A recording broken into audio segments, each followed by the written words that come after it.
Good morning, everybody. We are here on Rock Racing TV in Alabama. I am Matthew Holt. I'm Bree Molitor.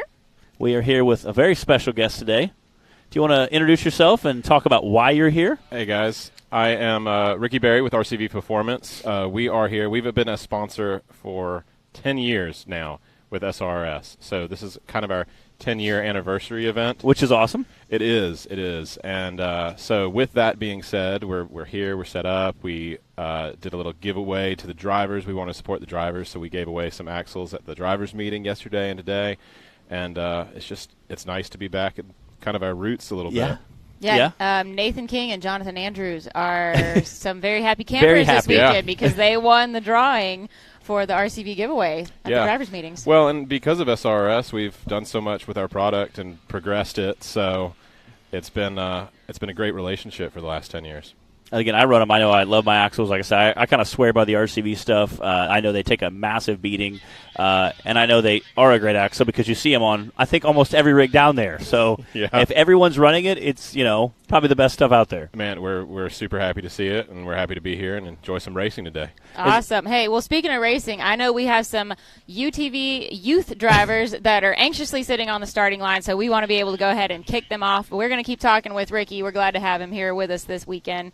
Lots of fun stuff happening at Hawk Pride. Yesterday we had our UTV stock class, unlimited class, and our VIN class.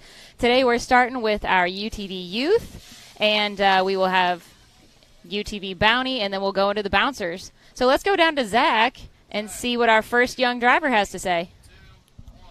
First up on the youth class, Ava Garner going to get this thing started. I know it's always a lot of pressure going first, but she loves it.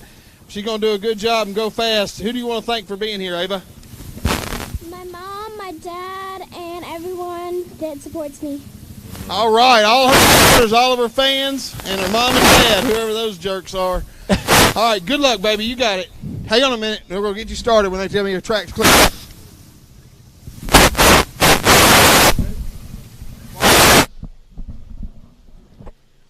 All right. Got his interview done. Again, he is, I think, probably our current points leader for the season. He has a pretty competitive run usually. I've seen him on the top of the box quite a bit this season. Brantley Havens. They do a great job. His mom and dad come out and support him and help him out. Has a lot of fun. Yeah, so Brantley is sitting third in points right now overall for the season. He has definitely been one of our consistent drivers. Our youth class was new for this year, and it's been a whole lot of fun watching these kids come out. Man, they get their game face on. They're ready to rock and roll. And they start out the whole day of racing for us on Saturdays, so it's definitely been a lot of fun to watch. I get a kick out of watching the dads that are out there on the course. They're out, waving their arms and pointing and getting the kids going in all the right directions. So it's a whole lot of fun to watch. And usually, like I said, they usually are all out there helping corral all the drivers. So it's pretty cute. All right, Taylor, can we get a time? That was a pretty quick run. 53.430. And it looks like we've got Gatlin Wills on the line now. Let's go to Zach. Brody Pierman on the line. Is this how many races have you raced with us? 3. 3 races, so he's pretty much a veteran, guys. He's got this thing locked down. What place are you shooting for? First. First place. That's my man right there. Give it to me. Good luck, brother. Watch that guy up there. He's going to tell you when to go, okay? All right, so I have a correction. That was Ava Garner. That was our first driver. She was a late entry, so she was at the beginning of the list there. So we had a little mix-up with that, and it looks like this must be Cam Goforth out on the course right now.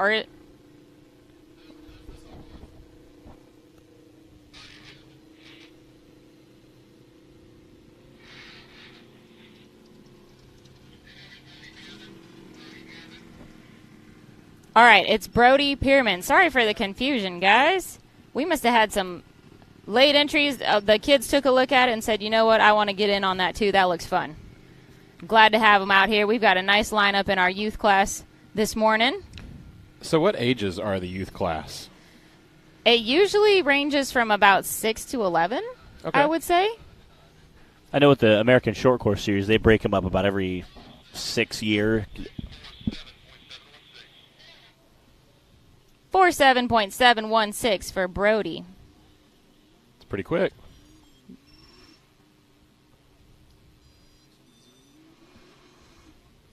Let's go to Zach.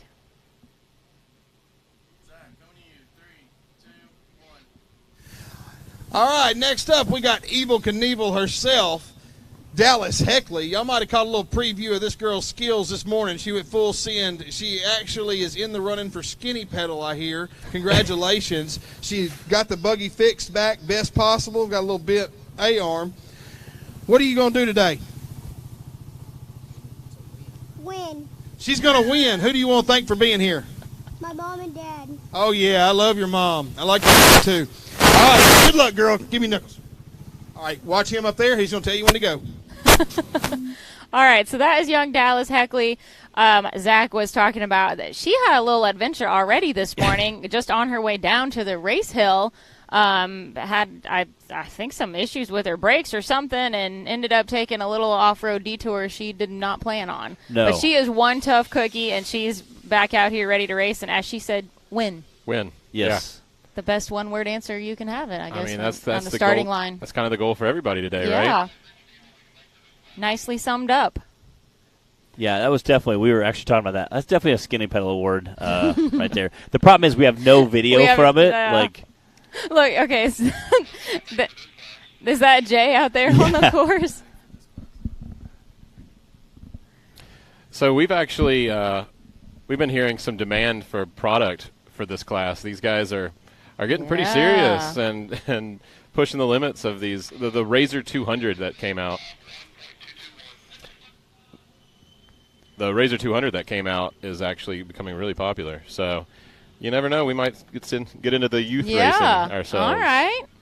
51.221 for Dallas Heckley. Maybe we'll be seeing some RCV repping young drivers out here You might, sooner rather than later, huh? Especially if they keep driving that rough like Dallas this morning. Hey, she takes after her dad a little bit. So Dallas's dad is Daniel Heckley.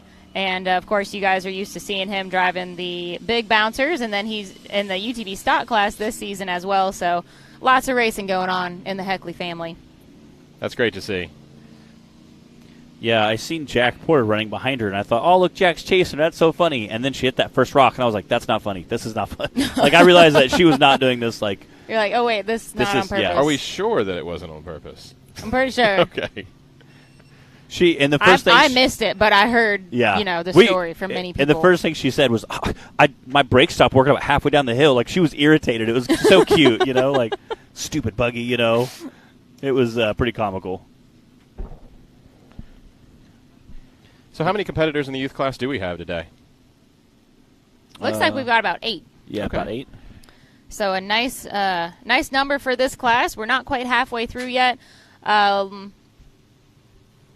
Let's go down to Zach and get a little interview.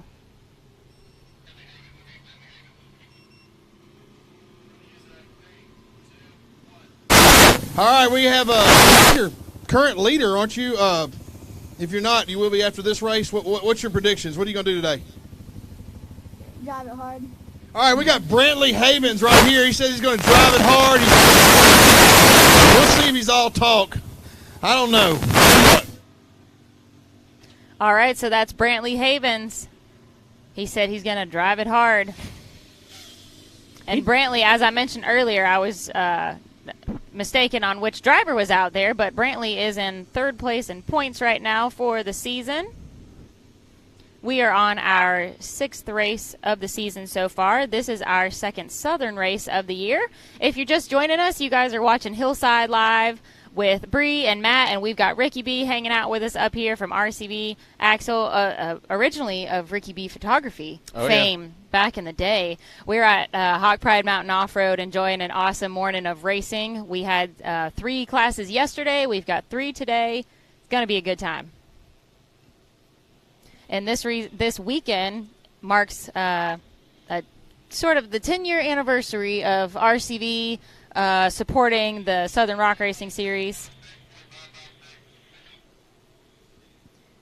So we've got Ricky up here hanging out with us, and we'll talk some more about that later and how they gave back to some of the drivers this weekend. That was a 46.556 for Brantley. Let's go to Zach. All right, next up we got Clara Hoback, one of our seasoned racers, one of the veterans in the series, absolutely killing it. We got the coolest pink buggy. You can tell it's Who do you want to thank for being here, Clara? Little feedback out of that radio, I think. And my brother. Oh, her mom and daddy and brother. So we got even Collier got a little bit of mention today. All right, well, watch your daddy. He's going to tell you when to go. All right, this is Clara Hoback. Her dad, Justin, you could see that blue 4-seat Razor off to the side there. He raced that in the stock class yesterday. And Justin and Colton Hoback both are a big part of our recovery team and help out a lot at the races here as well as racing. Colton was in the VIN class yesterday, Justin in the UTV stock class, and we've got Clara out here in the youth class. Clara is second in points right now for the season in our youth class. Her first year of racing, she came out as she's been a pretty fearless little driver. She had a few. She has been. Near misses with some trees. I think she got on 2 wheels in one race, maybe a Windrock. But she's been doing an awesome job. It's fun watching her race. She got a 43.561. This is Gatlin Wills now. I got a little mixed up earlier. I think this car is doing double duty. I think we have a few down there doing double duty today. Let's go to Zach. All right, pulling up to the line, we got the one and only Gatlin Wheels right here. By far the best wheels racer in the entire family. Gatlin, what place are you getting today? Number 1. Number 1. All right, who do you want to thank for bringing you? My mom, my dad, Daniel Pierman, friends and family, Digging Deeper Racing, and Radical Race Gear. Man, she's already got a bunch of sponsors and a bunch of family. We got a bunch of people pulling for you, and I'm one of them. Good luck, Gatlin.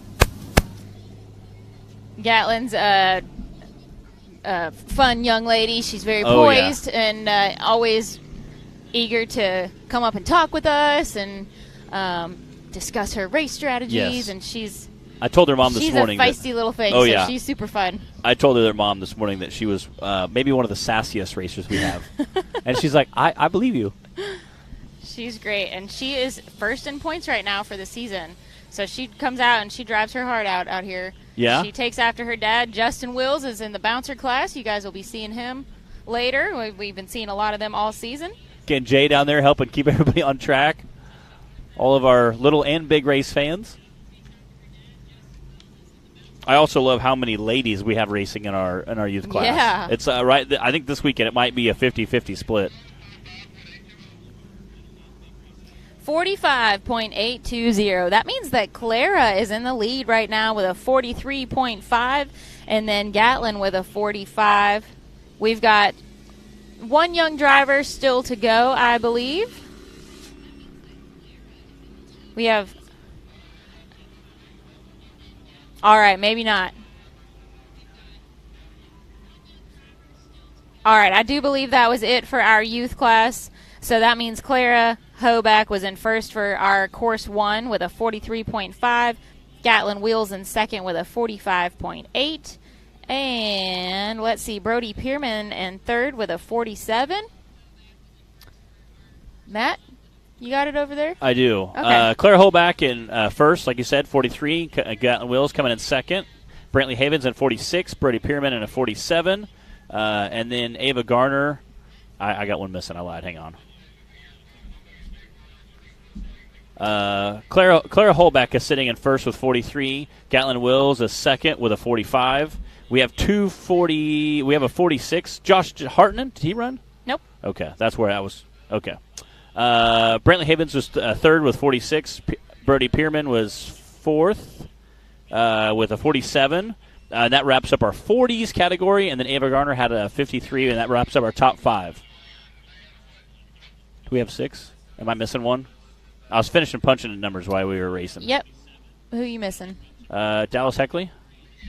Dallas had a 51.221. 51.221. So we've got Clara, Yep. Gatlin, Brantley, Brody, Dallas, and Ava. That's Yep. how our youth class shook out for Course 1. Great job to all those guys. No mishaps, Yes. no recoveries needed. Nobody got lost. These kids have come a long way since They our have. first race this season. So it's been really fun to watch them progress as young racers. We are going to go into our UTV Bounty class next. We've got a nice lineup in that class as well. Looks like about a dozen drivers. I could not believe how many drivers we had for the UTV Bounty. I was like, that is awesome. I mean, we're starting UTV Bounty has almost as many drivers as the Big Bouncer class, which is super cool to see. Again, those guys, and for those of you at home that don't understand what the UTV Bounty is, in the old days, hill killing is what we used to call it. You know, rock bouncers go up and hit hills that are like almost impossible. So then they started putting a bounty or a big reward on this hill that's almost impossible. Bounty class again climbs the same course as bouncers. And these are not easy courses to do for bouncers, as you'll see today. Right. So to see a tire that... and then you shrink the tire Yes. size and the buggy size down and do the same exact Yeah. course. That's what our UTV Bounty drivers are doing. So I really have a lot of respect for these guys because they're doing a almost near impossible task. Again, when they're coming out... And half the time, they make it look pretty easy. They do. It's hard. it's very hard sometimes. Again, sometimes they have to use a little more momentum or pick a little different line. Again, judging by where the rocks are sitting at. And today, I think you're going to see how rough that course is. Like I said, we got about a dozen or so drivers, so I'm excited to watch them come out and play around. But again, these guys, I have a lot of respect for them because they do stuff that us and the bouncers sometimes can't do. So to see them get up there and give it their all with a side by side that's a much smaller tire, a lot less power. Yep. It's always exciting to watch those guys. And again, I know Dan Carter's probably in the mix there. DC Thompson, I see a few Dan, names. we had DC. DC, I'm proud of him. He showed up to both drivers' meetings this weekend on time. On time. Ready to go. It might have had something to do with the RCV giveaway yesterday. I don't sure know, it did. But proud to see him out here. But he's joining us for the Bounty class as well. So if you guys just jumped on the show, welcome to Hillside Live. We're at Hawk Pride Mountain Off-Road Park in Tuscumbia, Alabama this weekend. This is our Southern Series race number 2, our 6th race overall for the season. We'll have 4 more still to go. And this weekend is presented by RCV Axles, and it's a special weekend with them because we're kind of marking a 10-year anniversary of RCV partnering with the SRRS. Since way back in the day, the first race in 2012 at Chocolaco. Oh, yeah. That was back when Ricky was Ricky B Photography. Yes. That's how I met him. We were doing 4x4 Nation, and I got to know Ricky. Chocolaco way back. Rock Racing TV is like the OG Rock Racing TV. Yeah. So to kind of commemorate the weekend and make it a little more special, RCV did a super generous giveaway and did a drawing at both of our drivers' meetings yesterday and today. That was our fearless leader, Clyde. That's our boss. They gave away a 40 spline Big Bell front axle set today for the bouncer class, and Jonathan Andrews won that. And Pro Series 2 axles and ball joints yesterday for the UTV class, and Nathan King was the lucky winner for that. So, Matt, I was rooting for you to win today. That would have been Ricky awesome. came over and he's like, he goes, I've had more than one driver come to me today and be like, hey, make sure Matt gets those. Oh, it's like, can we slip his name in a couple extra I asked him, I said, can I enter a couple extra times? Because I run the RCV Dana 60 axles, which do great. They're awesome. I love them. Strongest axle on the planet for 99% of what we what we do. Yeah, you can't say strongest axles on the planet. Yeah. But, and again, if you're breaking them a lot. 99.9% of the time, they're great for this. But again, when you go to the Big Bell, you can see how massive this thing is. I tried to pick it up off the table yesterday. And yeah, it's huge. It's actually really heavy. This is their the F5. You cheated. You turned it over. This is the F550. So it's actually a ball. Normally you have a ball and you have an outside shaft. Pick it straight up. Yeah. Probably not with one hand. That's pretty heavy. Normally you have a ball joint, and then you have a shaft that slides in, a shaft that slides to the other side. This is the F550, so it's actually molded in. So this is all one piece. And again, this is like 2.5, 3 inches in diameter. You're not going to break that. That's Hopefully. You might tear up the joint inside, but I would say I don't think there's anybody that's going to break a 3-inch axle shaft, 300M. Maybe someday, Matt. Cryo Someday treated, you'll have heat treated, all the treated. Yeah. Next time there's a drawing. Yeah. Ricky told me. He said, throw hey, your name listen. in there He a goes, few more you get ready. Let me know. I say, we'll cut you a deal. Ricky takes pretty good care of a lot of our racers. Again, He they support a does. lot of Ultra 4 staff. They do some stuff with Mid-America. I know they're in all forms of racing. He said now they're into drifting. They're doing some drift cars now. Ah. Again, because those wheels have to turn really far to be able to kind of get in the corners. So Yeah. he said now we're working on drift cars, and they have all kinds of stuff we're adding to our program. He said it all spawns from being partnered with the off-road series. So Yeah, and during the youth race, he mentioned maybe they'll start developing something for the 200s. I could absolutely There's see definitely that. some interest there, so but yeah. I could absolutely see that. We'll see what happens. But, yeah, a huge shout-out to RCV for their years of support for the series and just for the sport in general. Like Matt was just saying, all the many ways and many Yeah. facets that they're involved in. We definitely appreciate that. So fun to have Ricky out here hanging out with us this weekend. And we are glad to have you guys joining us on the show. Make sure you're watching from the Rock Racing TV Facebook page, not the SRS page, because we want to be able to see your comments and Yes. answer your questions and interact with you. And that is not the Rock Racing TV group on Yes. Facebook. Yes. That's a different page. You need to go to the media and broadcast entertainment page, something like that. I need to figure out the exact title Yeah. there, but if you just pay attention to that, you'll see that on Facebook what I'm talking about. But make sure you head over to Rock Racing TV and watch from there so that we can be hanging out with you guys and interact with you this morning. We are going to go down to the starting line with Zach. All right, we got Will Bell kicking off this Bounty Series. Bounty Series basically is going to be take these UTVs who have become super capable and put them on the same heels as these big bouncers. So it's really challenging and takes somebody with not a lot of brains. So how do you feel about not being smart? I don't know. Okay, that's what we expected you to say. All right, we got Will Bell on the line, going to get this thing kicked off right now. Good luck, Will. I love that interview. Oh, nothing like a little pep talk from Zach. That's Will Bell on the line. Sounded like he probably did not know how to answer Zach's interview question. Yes. These poor drivers, they roll up there and they got Zach and they don't know what he's going to say.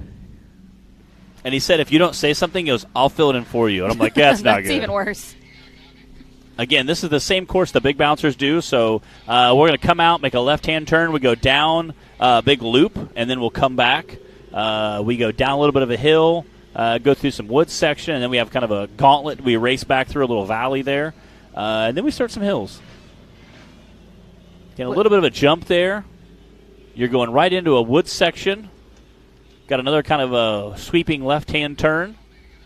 And then there's the gauntlet. They're going to have to come back through. There's just a lot of rocks. This is the RCV Valley. Okay, Matt. RCV Valley? Yeah, that's what Eric and I named it I like it. yesterday. So Matt had a substitute in for him yesterday. Eric Hagan joined me on the show. It was awesome to have him. Glad to see you out here today, Matt. Yep. We're glad you made it. I Me know too. it was a bit of an adventure and a journey for you to get here. We've had a lot of adventures here lately. A whole rock racing crew. I've had several adventures.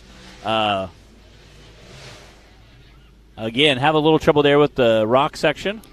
And this hill, this is what they call Maverick Okay. here at Hawk Pride, I believe. And we were going down it yesterday.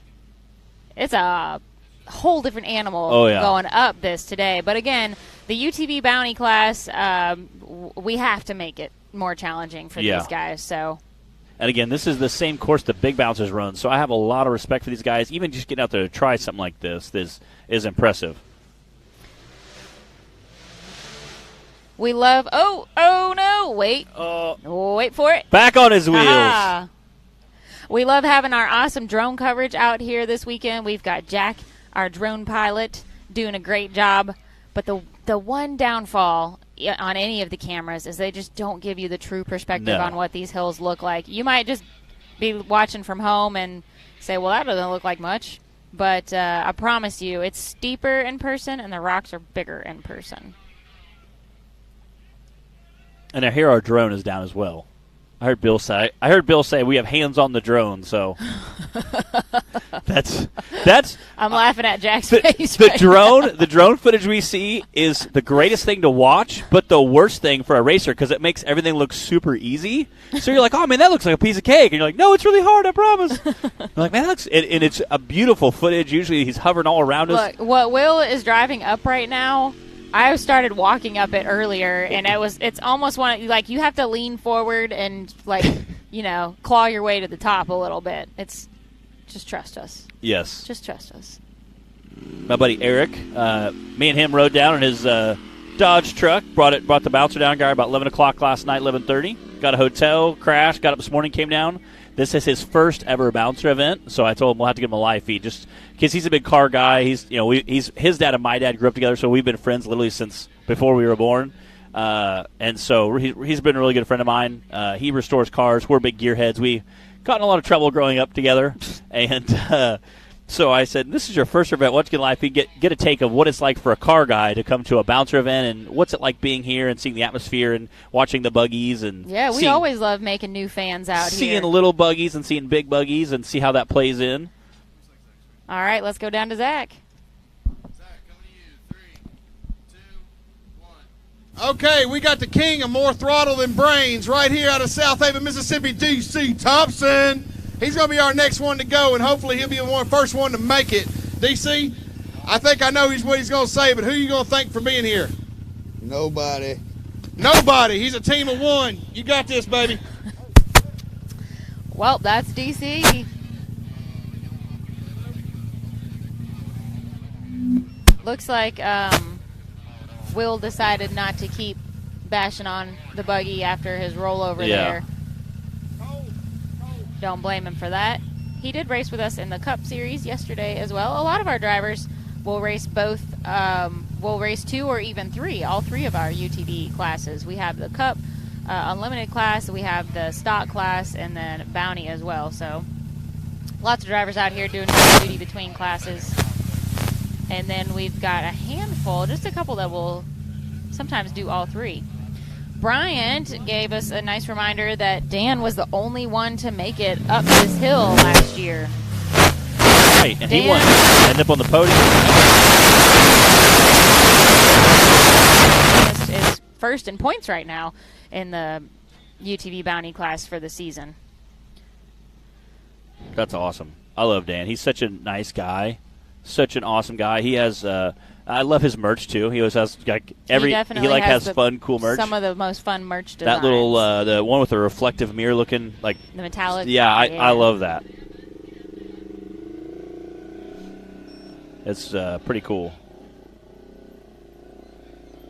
All right, hey Taylor, you got any info for us?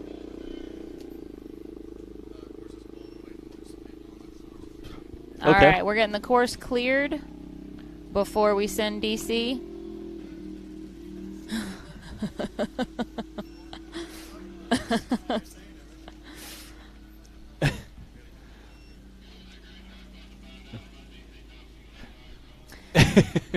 I hear listening to Colton on the Hoback radio. Colton on the Hoback? Yeah, that's hitting me on. Colton on the radio? Yeah. Wasn't that Colton Hoback on the radio? He doesn't even know. Yeah. You said Colton on the Hoback. Oh, on the radio. It's okay, yeah. We knew what you meant. There's DC out that race line starting gate.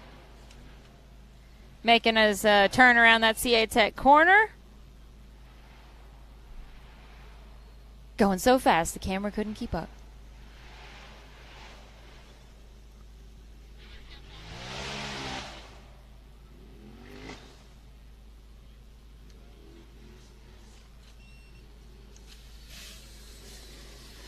DC had several good runs in the Unlimited class yesterday. A 4th and 2nd place finish on the Hills 1 and 2.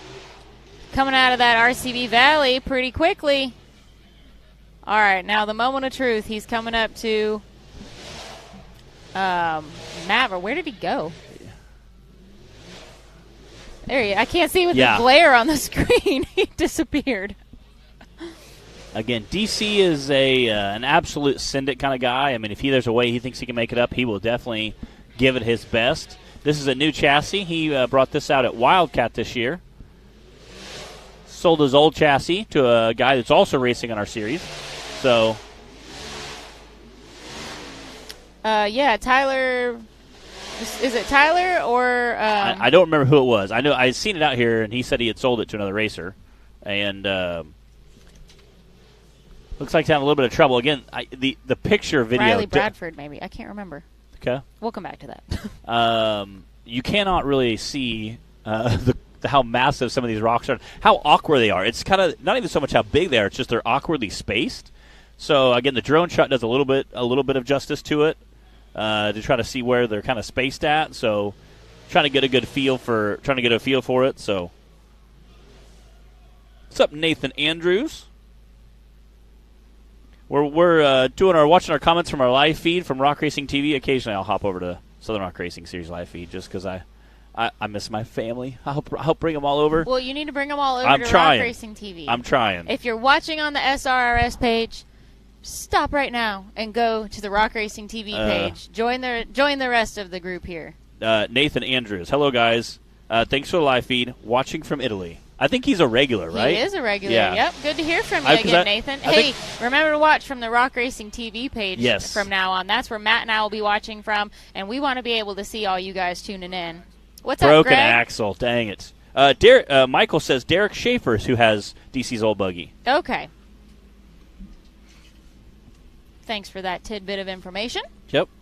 I love the interwebs. It's a lot to keep up with around here. It's nice when we have fans that are well informed as well. When it was just like 12 guys with 12 buggies, it wasn't too bad. But now we have like hundreds of buggies and hunders of guys, and they're constantly changing, selling, and buying and rebuilding. And I was talking with Wyatt Wilson about his new buggy and how that has come to play. So I was talking to him about how that's who built it, where it changed hands from, all that good stuff. All right, looks like we are going to be doing some recovery for DC. He's between a rock and a hard place, guys. Literally. But don't worry, we've got Clay Kaysen up there helping him out. Clay to the rest. I got to give him a hard time because he was giving me a hard time this morning. Yeah. He's kind of ornery like that. And again, the Kaysen brothers are fun, and they're great. They've been keeping things very competitive this season in both the UTV stock class and the unlimited class. And I noticed they've been hanging out with Timmy a lot, so I don't know if that's because they're friends or they're just trying to pick up maybe some of those little extra go-fast secrets. Like, hey, buddy. I don't know. I love DC Thompson's picture. Like, it's just, that's the most, I feel like. Quintessential DC. If you knew DC, then you're like, that's appropriate. That's totally appropriate. Matt, Adam wants to know if you found your truck yet. I have not. Is that a sore subject? So, as some of you may have heard, we went to Rock Racing TV. I parked in St. Louis, and we all caravanned in the Super C motorhome and the production trailer out to Sturgis for the Ultra 4 event out there, which was a good time. Came back, and my truck was not there where I left it. Ruh-roh. So, yeah, they didn't tow it. I talked to everybody, and they did not tow it. I called a couple towing companies just to spend a couple hours trying to verify that. And then it turns out it wasn't, so. And you left it parked in a hospital parking lot, right? Yeah. Who steals a truck from a hospital? And it's an F-250 that's just terrible. Kind of rusty. Yeah, if you're watching this live feed, bring it back. If it was you, shame on you, and bring it back. Matt needs it. Yes. I had liability because I have 22 vehicles, 6 trailers, and a Harley, so it's not like, it's a work truck, so I didn't have full coverage. And you're not running the VIN class? No. What are you doing with those 22 vehicles? Most of them sit in the corner of the shop and collect dust. Well, then bring one out for the VIN class. So, what do you guys think, Matt? Should Matt get in on the VIN class again? I have one that I bought. You tried it out at Visions. I bought one specifically for VIN class. Well, come on. The keys were in my truck. Oh. Yeah. Solid. Let's go down to Zach. All right, I got the next victim right here. I don't know what to say. Somebody's got to climb this hill, and we're going to go wild when they do it. Tell them your name and who the sponsors are that brought you here. Jonathan O'Mary. I'd like to thank my friends. They're always out here for the support. I'm about to give it hell. That's what I like to hear. Big John going to give it hell. Let's see what he can do. We're waiting for a track clear. I got everybody out of the woods? Good. All right, that's Jonathan O'Mary. He has joined us for several races this season. Glad to see him back out here. He's out that race line starting gate. If you guys are just joining us, we're just a couple drivers in to our UTV Bounty class. We did course 1 for our UTV Youth class already. They did great. So we've got about a dozen drivers in the Bounty class, and then, of course, we'll have the big bouncers. We had 3 classes yesterday, UTV Stock, UTV Cup, and our VIN class. So we had some great racing action and a good day out here. We're at Hawk Pride Mountain Off-Road Park in Tuscumbia, Alabama. The first time I tried to spell that for my GPS, I was like, how do you spell that? Is it T? You sound it out. Is CH? Basically, we're in like Florence / Muscle Shoals / I don't know. It's just kind of all here. Yeah. We've been racing here at Hawk Pride for quite a while. Oh, how many years? I remember racing here in the Juggy. So a while. So basically, since the beginning of the SRS. This was one of my first races after we put the race team together. Oh, Jonathan O'Mary he is giving it his best shot, but it looks like he did break. That stinks.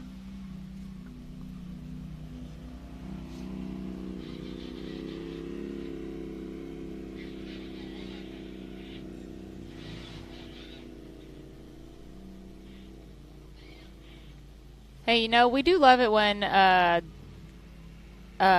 somebody can drive their vehicle off the track, though. It helps that's for always a plus. And that's one thing Clyde talked about. The driver keeps things rolling. Yeah.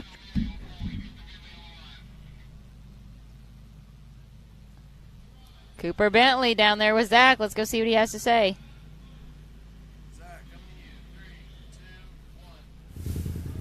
All right, we got Cooper Bentley, a.k.a. Chocolate Milk.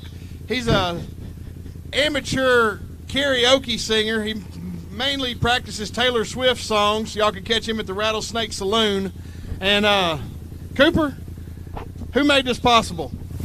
The good Lord above and the Southern Land Riders, Alex and Austin Matthew, and Tyler Bradley. All right. Hey, Tyler Bradley had to get up at 1 o'clock this morning go get you a new drive shaft. Big shout out to his girlfriend. All right, Coop, good luck, brother.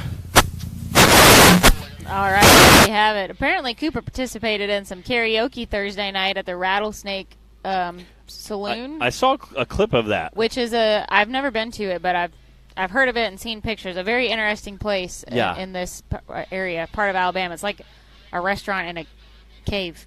Okay, yeah, something like that. I saw some clips of it on the interwebs. Yeah, have any of you guys that are watching at home ever been there or heard of it? The Rattlesnake Saloon in Alabama. But anyway, Cooper apparently sang a Taylor Swift song, and I don't think he's ever going to live that down. Once Zach latches onto a piece of information like that, he does. He does not let go. He doesn't at all. Not even a little bit. And Cooper's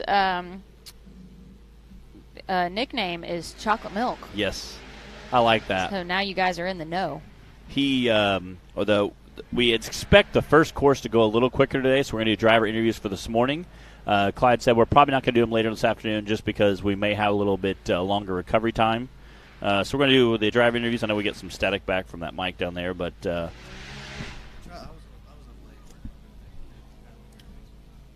Taylor has been working hard to smooth out the starting line interviews, so hopefully those will just continue to get better. I kind of like hearing a little something from the drivers, but what do you guys at home think? Do you like the drivers or the starting line interviews? We've had some requests for finish line interviews. That's a little more difficult, though, because people come out the top and then need to get back down to the bottom, and get lined up for course 2 again. So the logistics are a little harder. Speaking of hard, looks like Cooper is trying to find the line here. I know I saw a bunch of them walking around down there trying to kind of figure out what they were scattered across this Maverick, this hillside right here this morning, all the drivers. Whoa, get a little squirrely. Again, you can see all the rocks where he's at right now, except the one big one in the middle have all been added recently. They drug him down from the top of the hill and kind of repacked it all in to make a little bit more of a bouncer type terrain. I was talking to Ed from PTC Transmissions. He was down there saying that they had brought a lot of rock. I said, man, there used to be just one big rock. He said, yeah, we did quite a bit of course work down here. So it looks a lot different than it did in years past, but I think this is the spot where I remember like Peter Basler racing on it, and he got stuck somewhere in the middle and was just letting her eat on these rocks. Man, that must have been like 9 years ago. Yeah. But I think it was this part of the hill, Maverick. It just looked a lot different back. There's a lot more trees and stuff around there. But any of you guys watch and remember what I'm talking about? Peter Basler on this hill, SRS, like 9-10 years ago. Again, Pete Basil, one of the OG racers. Oh, yeah. Broke front axle. Oh, man. Another one bites the dust. Heck of a try, Cooper. Same as Jonathan. Yeah, they both broke a front driver's side axle. Again, when you're pushing that side by side onto one wheel and trying to help support that one way bigger tire, something's got to give. Luckily, diffs and ball joints have now been pretty much pushed to the max, so they've made those about as bulletproof as they can get. So, all right, let's go down to Zach. Zach, coming to you. 3, 2, 1. All right, looks like Dano's Cages sent Mr. Tidwell out to represent today. Man, you've seen the last 4 guys just take it back to the pits. What are you thinking? What's your plan? I'm going to hit it. All right, he said, you know what? They hit it like sissies. Y'all watch this. Good luck. Gotta love Good Zach. luck. Speaking of Dano's Cages, we got Danny Kelso tuning in on the live feed here. What's up? All right, Austin Tidwell sending it. Got first wood course. I think it's kind of fun. We walked it this morning, me and my buddy Eric, and kind of looked at. Again, it's going to be a really quick section. You could definitely tell where the 180-degree turn is down there, where there's about 6 inches of just dust and debris, where all the side-by-side, you can tell we're just literally wearing a groove in the dirt. So, be an interesting day to see what kind of times the bouncers put together versus the side-by-sides in that first little half section. Because the first half, the bouncers and the side-by-sides will do the exact same. So, I'll be interested to see what kind of times they're setting. All right, Alston is out the RCV Valley. Heading up there. Again, there's that beautiful drone shot we've been talking about.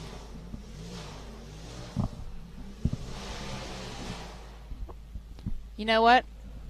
This might be known as Maverick here at the park, but for us this weekend, this is going to be the Mickey Thompson Mountainside.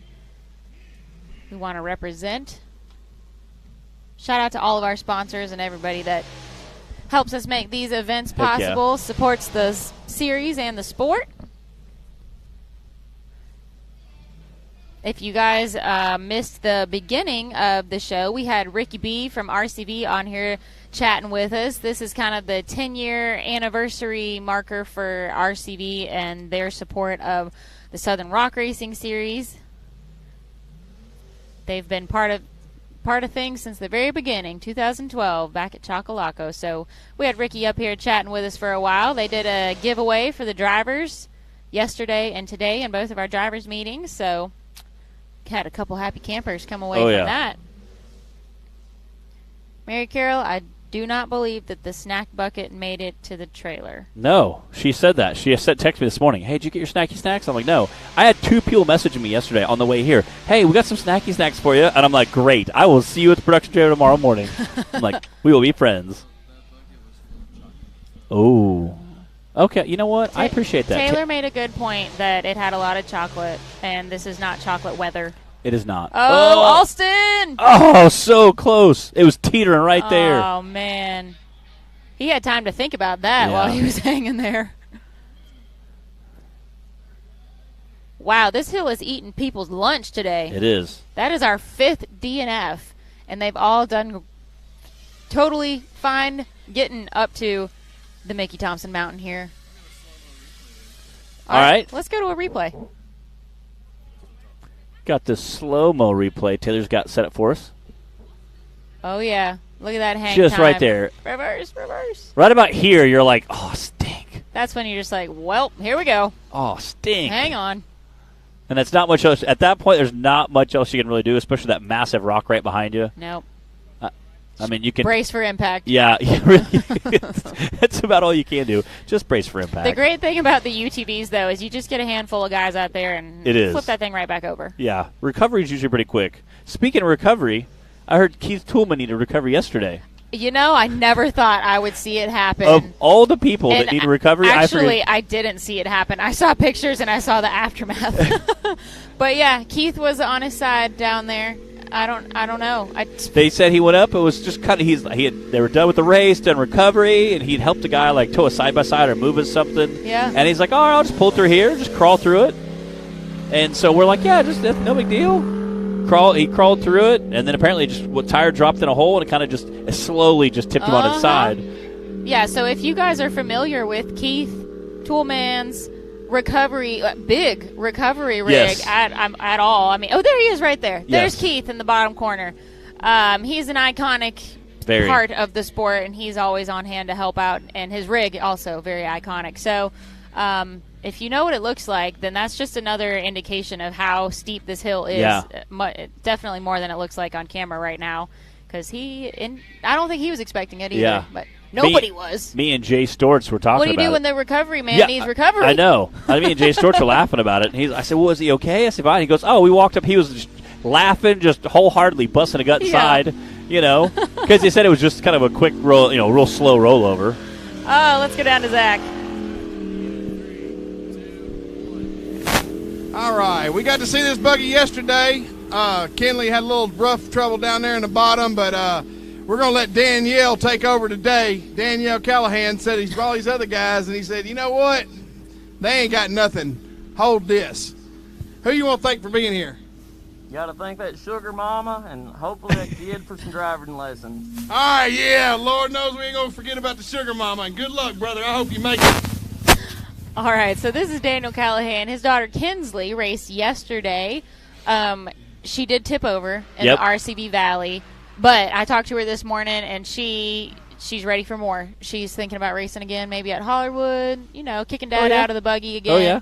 So Daniel is racing for Josh Allman today. Okay. It's always fun when the sport it spreads to the other family members. Yes. You might come out originally because Dad's racing or whatever, but now we've got the kids racing in the youth class, or the older kids in our other classes, like yesterday with Kinsley, and it's just fun when it becomes a whole family affair out here hanging out, watching, cheering everybody on. If you guys have never been to a race in person, we definitely encourage you to come. Obviously, we love having the live show available for you to watch, but it's so different being here in person. Head to nationalrockracing.com and you can see our schedule of events for the rest of the season, and hopefully there will be one close enough to you that you can make it out. If not, maybe you could try and plan that for next year at some point and make it out to an event in person. We talk about the off-road family a lot.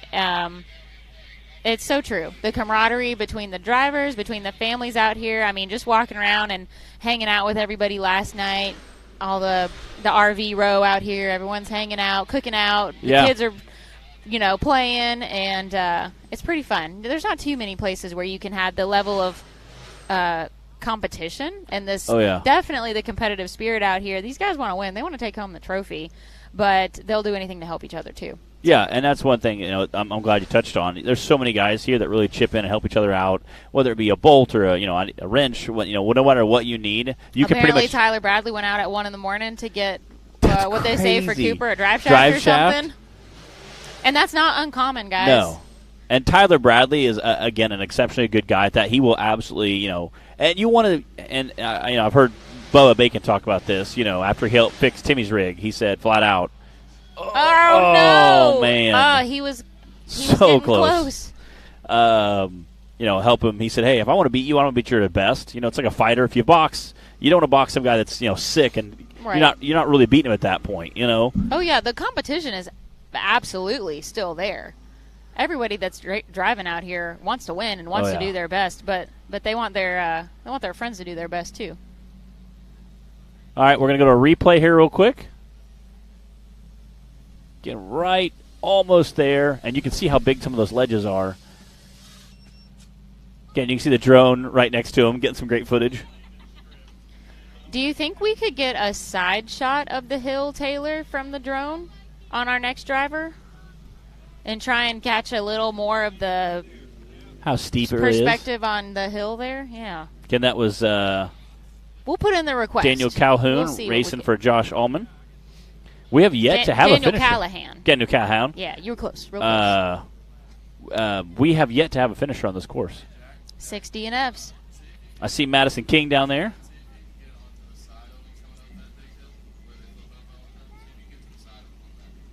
Madison King with Mad Dog Racing. Let's go down to Zach and see what she's got to say.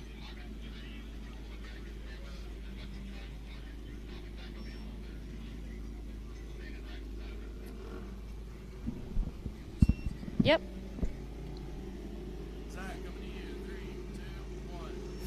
All right, obviously what we're doing ain't working, so we're going to back up and punt. These boys, so I'm going to put my number one best racer girl on it. We got Madison King. She's upgraded the budget through the monster truck tires. She's got a plan in mind. Eyes closed and send it. She says she's got her eyes open today. She's already picked her line. Madison, who you want to thank for being here? Ron's Cages. Ron's Cages, big shout out to y'all because we're going to need you. Good luck, girl. All right, so Madison had a pretty rough crash at Visions She last did. month in the knockout race. So she came up and talked with us a little bit yesterday, and she had a great team of people helping her out, dad, brother, and several others that she mentioned, making sure her cage was back together and safe. You know, that's a very important aspect. You might think, well, parts break, just fix them. But when you have a crash that compromises the roll cage, you know, that's something that you don't want to go back out racing again until you make sure that is squared away the way how it needs to be. So we're glad to see her back out. Her goal yesterday was to beat her brother Nathan, and I think they were like a 1/10 of a second apart or something crazy like that. So Again, they had, I don't remember, I think it was a transmission or something go bad at Visions. I think it was a transmission or a motor. It was a motor, I think. The motor went bad on her side-by-side on the first day. Back up. There you go. And so her dad was talking to a guy. So there's her dad in the orange shirt up there on the left. Talking to a guy. He said, I have a spare engine. We only live like 2 hours away. Yeah, so she blew her motor on like the first. Yeah. I think it was practicing. Maybe. It was early in the week. Early on. So her dad talked to a guy. And he said, I have a spare motor. It's like 2 hours away. I'll call my daughter. Come on, Madison. I'll call my daughter. She's like, she can come bring it down. Daughter loads it up, brings the motor. Back up. Oh, No. get back on your wheels. Oh, man. I don't know if you guys did too. could hear the crowd, but they were yelling and screaming that when they were so excited that. Oh, She did, I think. She did a great job. Daughter loads up the motor, brings it to Visions, drives 2 hours. It's the wrong style of engine. It's like the year newer, or a year older. She drives back home, picks up the correct motor, drives back. So, I mean, we're 6 hours into this project already. Yep. Drops off the motor and then drove home. So there's 8 hours of driving. Motor. They changed the motor. Her mom, I got talked about, sent me pictures of them literally swapping the engine in the parking lot. Wade Good came over, said, "Oh, we'll help you fix it." There's Michael Gars, Wade Good. They sent me some pictures. I said, we're gonna have to post that story later. Oh yeah, There's like a dozen different people there working on it. It was super neat. they had quite the pit crew helping out. Okay, Let's go to another replay. Adam says that she blew the motor racing the short course. Okay, that's what it was. The Kings were racing a lot of classes They out were. at Visions. Oh, and Oh, right man. there, almost there. It's just the bounces in these rocks that that you can't control how your It buggy's is. going to react to And those, a bounce. yeah, and those rocks are kind of set in there weird too. So it's kind of a weird flop type how you're landed in there. So it's not like you really can upright it as easy as you could have maybe on a flat ground, or if you're already. Sometimes you're rolling down a hill, you can tell if I go a little harder, I can still actually upright it. But unfortunately, that was not the case.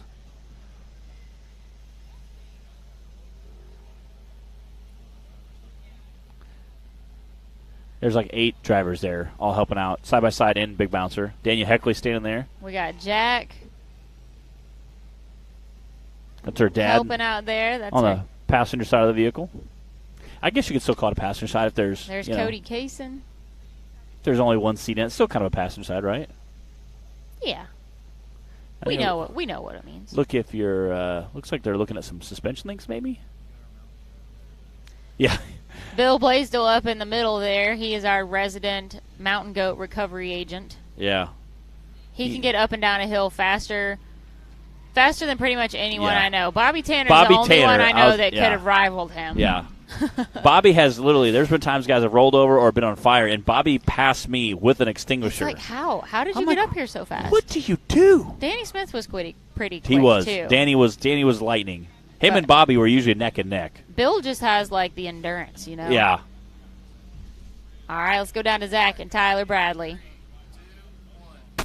All right, that has to get you pumped up watching Madison King. Next up, I got an Alabama boy himself. He cut his teeth and learned to walk right here on hills just like this. We got Tyler Bradley on the line. Big shout out to him and his girlfriend for making it happen for Cooper Bentley earlier today. Who do you want to thank for being here? All the fans and that's it. He wants to thank all the fans, not just some of them, all of them. Well, good luck, brother. I hope you climb it. All right, there's Tyler Bradley. He's from Montevallo, Alabama. Not sure where that is in relation Yeah. to where we are in Alabama right now. Hopefully it's close. That makes sense why he volunteered to say, hey, that's okay. I'll drive home at midnight and get a drive shaft for Could you. be. He's driving that Widowmaker buggy. He's one of our full season racers. He's made all of them this season.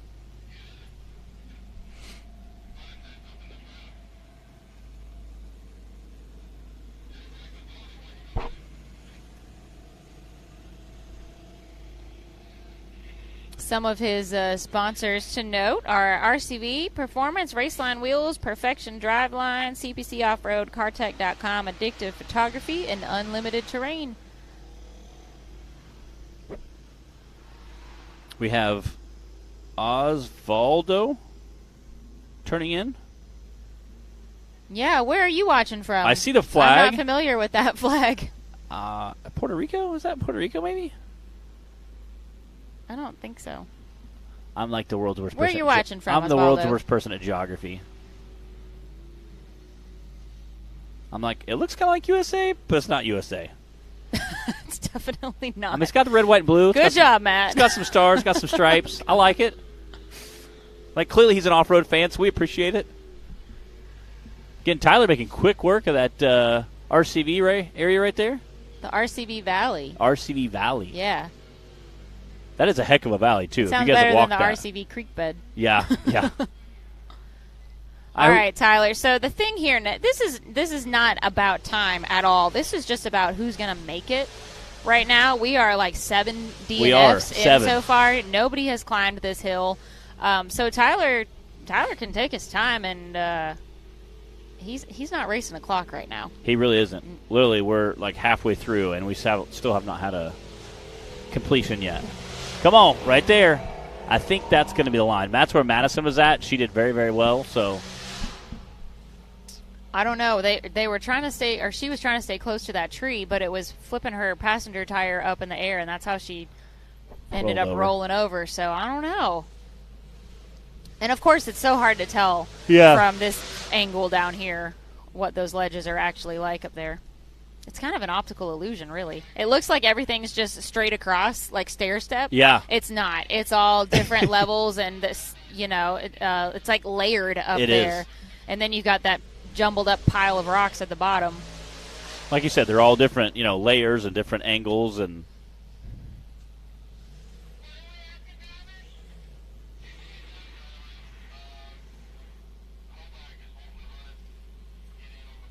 Uh-oh. Uh-oh.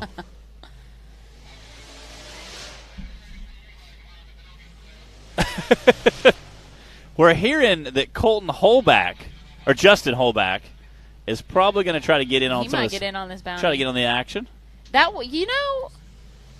if you got It's like Harry Carey. The length of a 4-seater. I was just thinking. It might work in his favor on this hill, and that might be what he's thinking right now, too. Yeah, after seeing a bunch of guys in short wheelbases.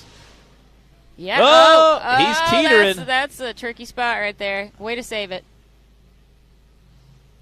I'm really excited to see how the bouncers are going to do. All right. Oh, well, we had a different angle there. All right. Oh, Sounds like he is out of time. And he did time out. I think it's a 3-minute limit on the hill. So when I said that he wasn't racing the clock, I guess that wasn't entirely true. We do have a time limit. You know, we want to keep things moving for the spectators and everybody out here and not be racing until dark. So we do put a 3-minute time limit on most hills.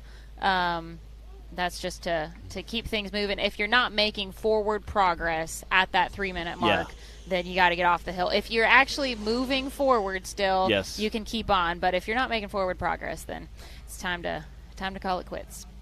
But heck of a try from Tyler, and you know what? At least he didn't break anything. Yeah. And he did race with us yesterday in the Cup class. Heck yeah. Justin just drove by us. And the 4-seater. It makes me so happy. And there's an RC in the back and a cooler. Yeah, cooler. Got Dan the Man Carter. All right, let's go down to Zach. All right, next up we got Dan, Danger Dan, the Man Carter. He's watched all these other drivers try and fail. I think he's got a plan. He said he actually needs to change tires, so he's going to go straight up that hill, straight to the parking lot and do it. Who do you want to thank for being here, Dan? I'd like to thank all my sponsors, and be sure to check out my sponsor list at dancarterracing.com. Y'all go to dancarterracing.com. Y'all follow him on the Facebook and the TikTok. The TikTok. Living that rock life. DanCarterRacing.com. I haven't even checked that out yet. I need to go check that out. Look at his website. All right, so Dan was the only driver to make it up this hill last year in the Bounty class. Do you think that's in the back of his mind right now? Can he do it again? Absolutely. Going, hey, I did this. Can he pull it off 2 years in a row? I did this last year. I hope he remembers how. Do you remember that line, Dan? All right, there he goes. We will see. Again, I think that's got to be just kind of like riding in the back of your mind for a year. Like, I'm the only guy that climbed this. No pressure. No pressure. Can you see how dusty it's getting down around that corner where all the loose dirt is? It's almost like a talcum powder.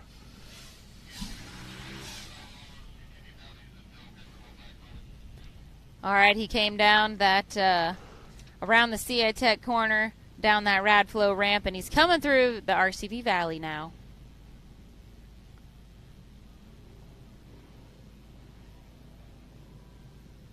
Kind of picking his way. Yeah, being smart. Not really a big rush.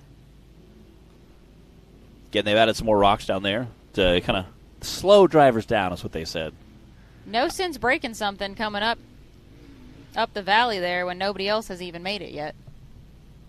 I say it used to be just pure dirt. Now they've added some rocks in there, especially at the end of it, to kind of slow drivers from coming down at the end of it. Yeah, we wouldn't want anything to be too easy out Yeah. here, would we? All right, here we go. Oh, he's hitting it hard. Oh, man. No. Dang it. Dang it. He did. He came in full tilt, thinking I'll keep the momentum going. Oh, man, he had a plan. He did. I think he came into that a lot faster than anybody else did so far. Golly.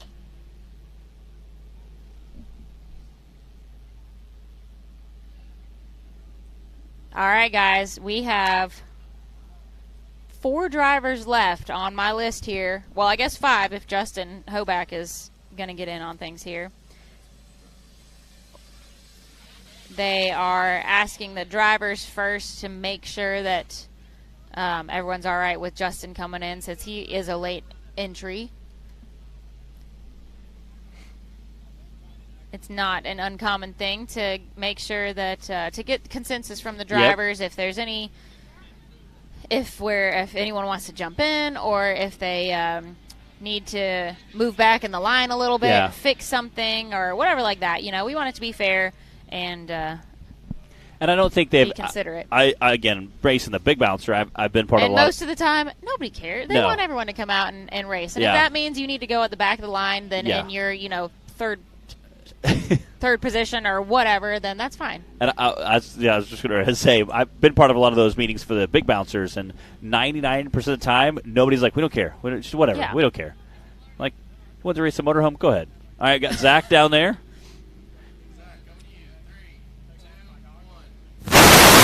All right, looks like we got the next victim of the race coming up here. All right, what you playing? You just told me. Tell everybody else. I don't really know yet. I'm going to just try to hold it. All right, we got a young hopeful right here. He said he don't know if he don't have a plan. He's just going to hold it on the floor. All right, Mr. McCready, let's see what you got. All right. Taylor, can we confirm that this is Brady McCready? Okay, it sounded like Zach said something different.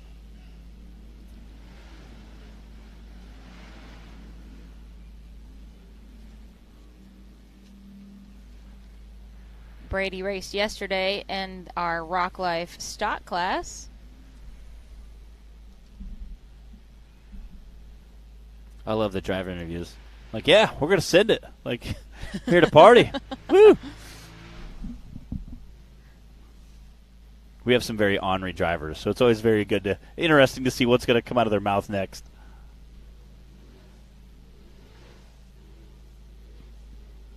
Head through that RCV Valley.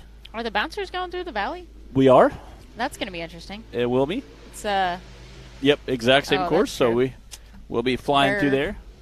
Yeah, squeezing through that's going to be interesting. One of my first races I ever came to by myself, just me and the buggy, was this course, and I had wrecked or rolled over or caught on fire or broke every single course until this one, and it wasn't that hard of a course. And I remember watching like guy after guy after guy, finish, and I'm like, this is awesome. I'm going to get my first finish ever. I was so excited.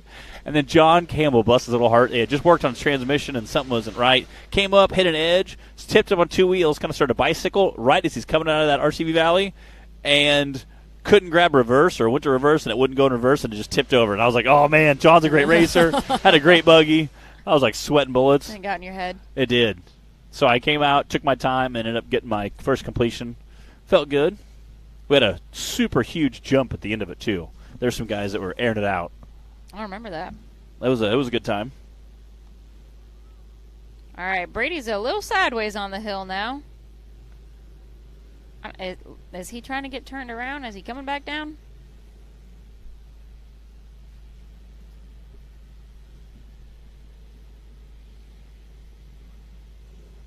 Yeah, just push that rock. We didn't want it right there. I like his wrap. It's pretty slick. All right, so it looks like he gave it his best shot and decided he'd let the buggy live to fight another day. And that's another thing that kind of comes into play. When you have, a dozen DNFs, do you go out there and go full tilt and try to make it and secure that podium spot? Or do you go, hey, nobody else made it. Let's dial back a little bit. And save the buggy for the second course of the day. And now we have, half dozen guys down there with broken axle shafts. Yep. Some of those guys might not have a spare. So, what do you do there? There's our race line runway. I like that. The drone just came into. I like that. It's pretty slick. All right, let's go down to Zach. Zach, coming to you. 3, 2, 1. All right, next victim, we got Riley Bradford. He's got a plan in mind. He's seen everybody go. He's seen everybody fail. I'm interested to see how it goes. Who helped you get here? My family and all my sponsors. All right, all of his family, all of his sponsors. Man, best of luck, Riley Bradford. Let's see what you got. Hang on a minute.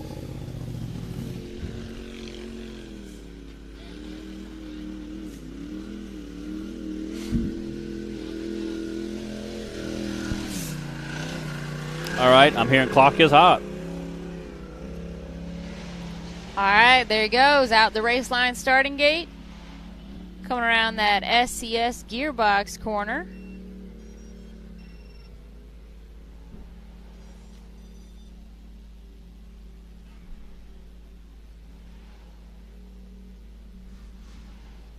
Matt, I hope you have a good visor on your helmet. I actually just bought a new helmet this year, and I bought a tinted visor for it. Oh, fancy. So I'm pretty excited about it. I've used it.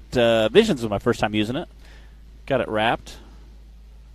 Buddy of mine does graphics, so he's the one who makes my face stickers for me. So. Well, anybody that doesn't have the full visor out here is chewing on a lot of dust today. Oh, yeah. So. Yeah, we got a tinted visor, and it's like a mirror finish. It looks really cool. I love it. And since we usually racing at like noon and looking up a hill into the sun, yeah. It was kind of a thing. I was like, you know what, we're going to go ahead and – it came with a clear one. Well, we got a tinted just because we do so much, My helmet actually has interior sunglasses that you can flip down. slide That's kind of slick. Yeah, I don't really use it that often, but it's a nice feature. Oh, yeah. It's like cool. Especially, I was thinking Axle helmet. Dyersburg is the worst. No, Riley. I've 2 or 3 times at Dyersburg literally been going up that dirt hill just staring directly into that sun. Oh, man. That stinks. Is it going to slow him down? Broke a rear axle? Maybe right front.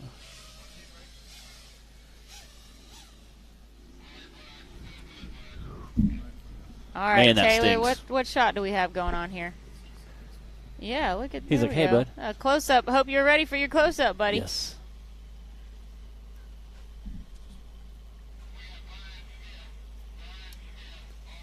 Got Brian Smith on the line down there. Looks like going to throw it to Zach down there. All right, I was expecting a lot more out of Mr. Bradford, but that's okay. I got my old backup right here, Brian Smith. He said the rest of these guys have really let him down and disappointed him. He's fixing to make them all look like the sissies they are. Let's go, Brian Smith. Who got you here? Hey, man, I don't think the fans, RCV, Performance Side-by-Side Bushings, Joe Kaufman. All right, he's got a bunch of sponsors. He's got the only one that believes in him. Brian's. All right, we got the clock hot. Y'all ready? Y'all watch this. 3. All right, there's Brian Smith and the Vandal buggy. Will he be the one to climb the Mickey Thompson Mountain today? Coming through that race line arch.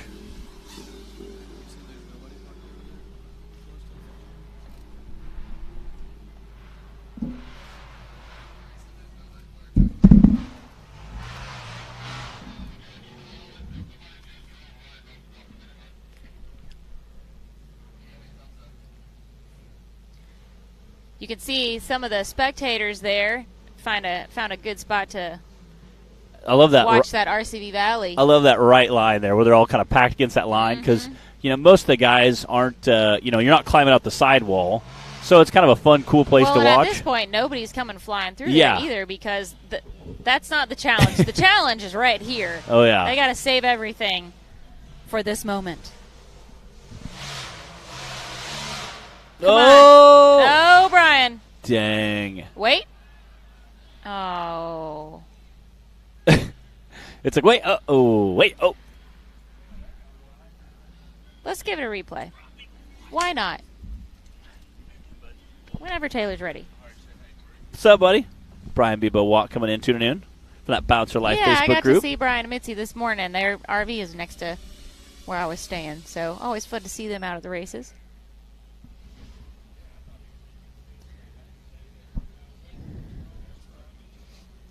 I think we only have 2 drivers left, and every single one so far has been a DNF. Yeah. This could be somebody's moment to be a hero. All right, replay. Here we go. This is Brian Smith. Old Vandal wasn't able to pull off the job today.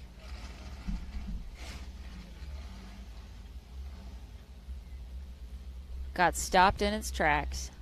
Oh, man, that stinks. He was so close to coming back to his wheels, too. So our current points coming into this weekend's race in the Bounty class, Dan Carter is sitting in first. Cooper Bentley second in points right now. And then Joshua Allman third in points in the Bounty class. That was coming into this weekend. We didn't factor in anything else yet. I heard the General Lee's horn down there. I love that. We were kind of sad he didn't at the second run. His second run at Visions, he didn't do it. Yeah. Nathan and Justin. I see Jonathan Gibbs over there in that half-ton hero. Could be their time to shine. Getting ready for the Bouncer class to kick off here shortly. All right, there goes Brian back down to the bottom. That means we've got Nathan King on the starting line. Let's go see what Zach and Nathan have to say.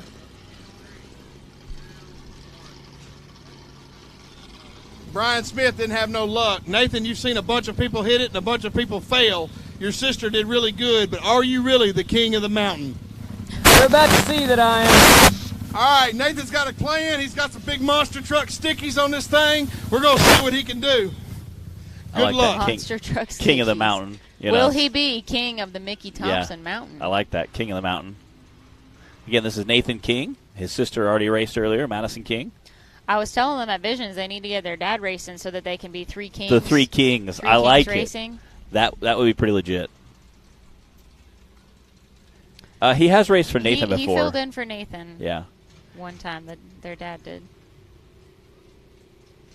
I'm kind of surprised he didn't fill in earlier this season. There was a Ultra 4 event where they had some bouncer stuff going on, and he filled in there. He didn't fill in, but I thought he would because Madison had prom that night, so she wasn't there racing. No, that's right. So, yeah, the Kings have been racing with us all season this year. It's been a lot of fun having their family come out and be part of the series. They're both definitely fun to watch. Both Madison and Nathan. They're out here to put on a show, have a good time. They drive hard. All right, he's trying that left line. That's pretty much where Madison was earlier. do you think they share secrets, or do you think they're like, "No, I'm not telling you"?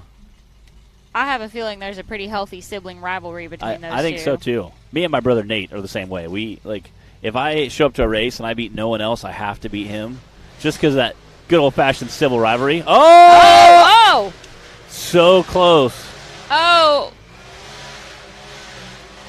Come on. Man, I know that feeling when you're just sitting there giving it all you've got. I don't know if he's hung up on that tree or a tree root. He is so close, though. Oh, man. The crowd's is getting excited, guys. So close. Bryant, we might not have to answer your question depending on how Nathan does here. Because I actually don't know the answer to that. What happens if nobody climbs either hill? I think somebody will climb That both might those. be a first. Yeah, I don't know. Ever. I don't know. Well, it's not done yet, so Who goes we still have the four-seater. Who goes Big the- Bertha. Who goes the farthest? I don't even think you can say that because they're all getting to the same spot. I would say Nathan King has it. Come on, His Nathan. sister's Be probably right king of behind the him. Mickey Thompson Mountain. Be a hero.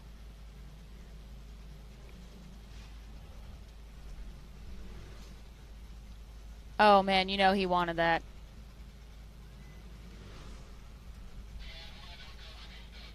Oh, man. No. Oh, they said he needs recovery. Golly. Dang. So close. He was close. He was. Yeah. He was giving her all he had. 13 drivers so far. No one's made it. This might be a new record. Yeah, there's 13 production DNFs trailer. in a row. Wait, come back. Flying around. Home base right there. There you go. That's we have production on top of the hill this time. Yeah. Hey. Yeah. Flying to that race line runway. All right, that means that Justin Hoback is the final contender Yeah. for UTV I would Bounty Hill die Run. if he makes it. Just comes out and rocks it out. I am really curious to see putting Big Bertha on this hill, what that longer wheelbase will do for him. And if it's going to be enough to do the job. So there's Madison standing up on the hill. Giving her brother a pep talk probably. Like, it's all good. You were though so close. He's probably like, I almost had you. Jonathan Andrews won the RCV giveaway this morning. So he took home a 40 spline Big Bell front axle set. I'm sure he's a pretty happy camper. And Nathan King, who is out there getting recovered right now, took home the giveaway yesterday. So he's got Pro Series 2 axles and ball joints. So he might be putting those on there sooner rather than later. David says this hill should be called Miles Hasselquist. To finish first you must finish. He says that, yeah. The first time I ever heard that was at Dust to Glory. It's a movie about the Baja 1000. It's a documentary they did about 15 years ago called Dust to Glory. And then about 3 or 4 years ago, they did a second part 2, 10 years later, called Dust to Glory 2. But it said, first to finish, you got to finish. So it sounds easy, and it sounds kind of like a joke saying. And then you watch 13 guys DNF. You're like, wow, that's pretty impressive. It is definitely a true statement.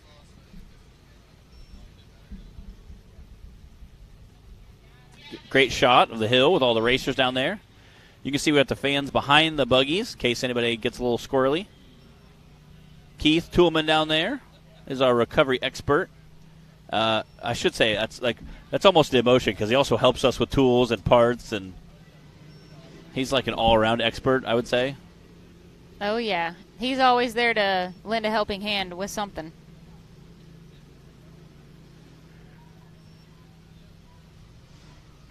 Anthony, I will be announcing our skinny pedal winner from Visions a little bit later today. Uh-oh. So stay tuned. All right. We got Justin Holback down there. Getting ready for Zach. Getting ready to throw down to him. All right, bounty class is almost over, but we saved the biggest for last. We got the grand finale. One of our safety executives himself, Justin Hoback, he's got the 4-seater grocery getter. I always say 4 doors, more stores, grocery getter right here, the family limo. Justin, what's your prediction? Just going to try to see if we can get this thing up through there. Just got tired of standing around and watching, and going to see what we can do. All right, we gave a big thank you to Justin for coming out here and putting his hat in the mix. Good luck to you, brother. All right, guys, there she is, Big Bertha.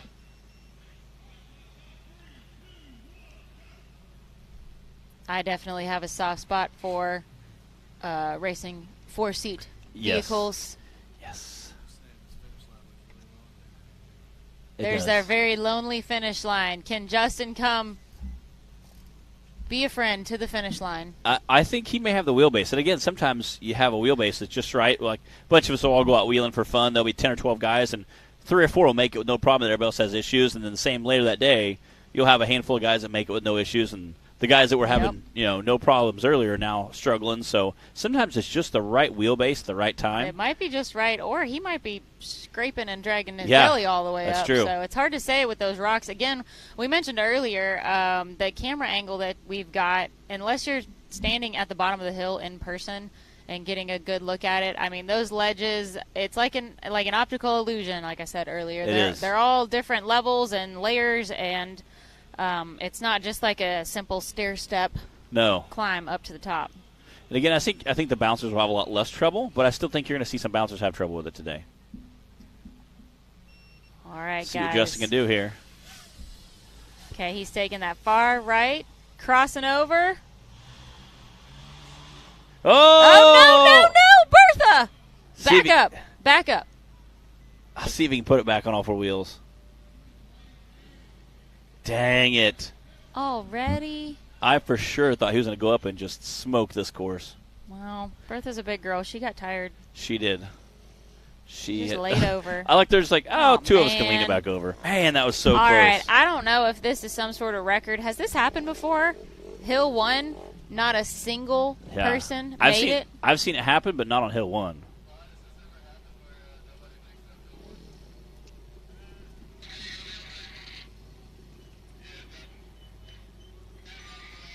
All right, well, that's 14 DNFs in a row. Tough day for the UTV bounty class. But, when we were talking about it earlier and how we have to make this class more challenging. That's the whole point of it. A lot of these guys come out and they race the Cup class. Some of them race stock class as well. Bounty has to be more challenging. That's just the nature of it. So they're racing the exact same courses that the bouncers go on. And, well, I guess sometimes that means you get 14 DNFs. Yeah. They all gave it their best shot, though. They did. Speaking of bouncers, there we go. Scott Goforth, that rum runner sitting on the line there. Scott Goforth from Goforth Tire. And we have not seen Scott out here racing with us in quite a while.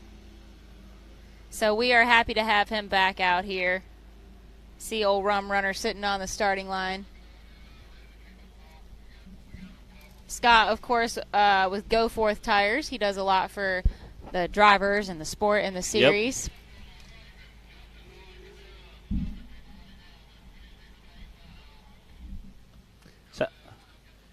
Sounds like they're going to tape off some course that got untaped.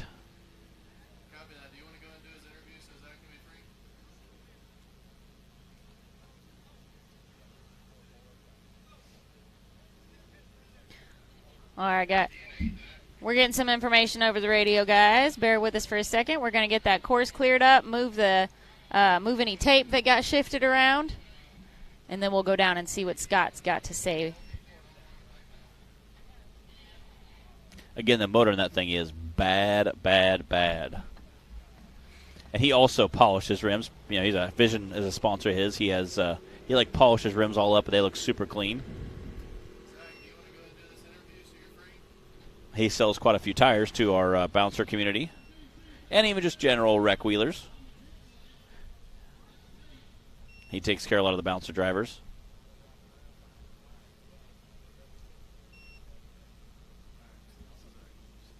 All right, we got Zach down there for an interview. Zach, coming to you. 3, 2, 1.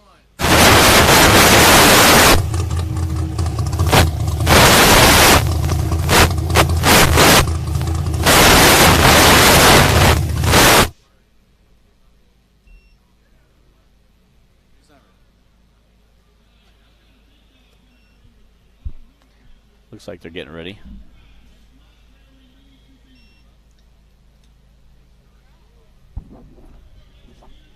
Again, Scott Goforth has been a season racer and a sponsor of the Southern Hawk Racing Series for quite a while.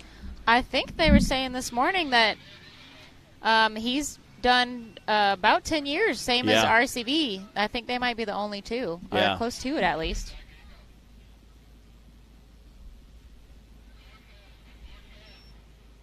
All right.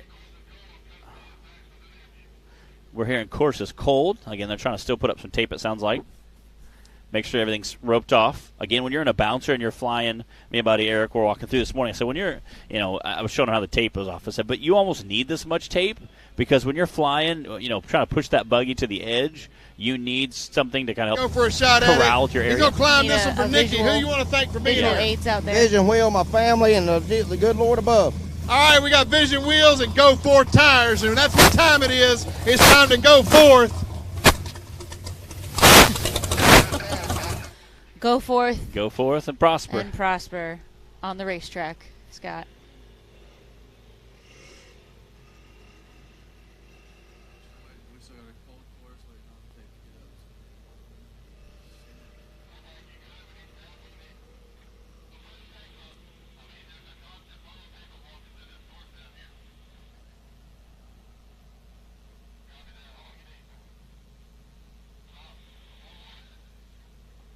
Sounds like Justin Holback's getting some areas roped off. Again, spectator safety is very important for us. See Justin and Colton both down there today.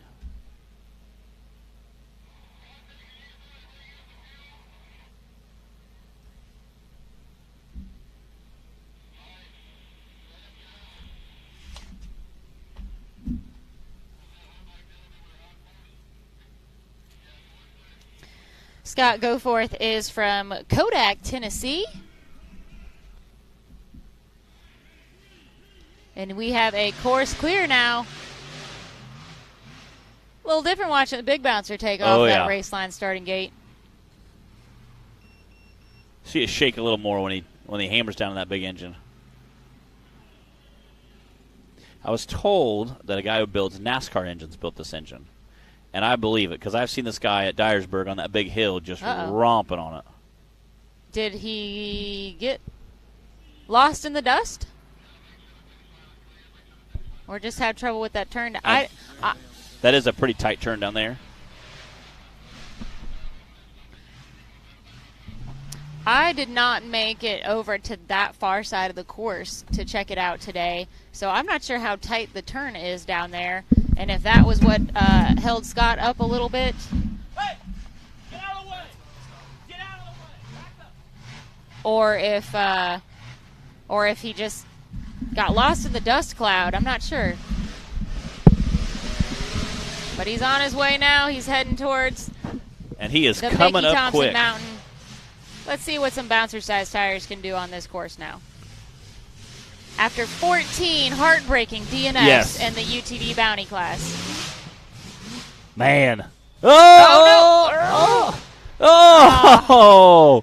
Come and the on. slow roll. It was. Dang it. Oh, man.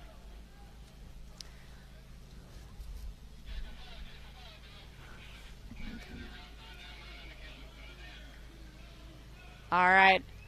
Bill Blaisdell, as always, so quick on the scene. He's always got a can of Fire Aid in his pocket. Yes. Wherever he goes out here.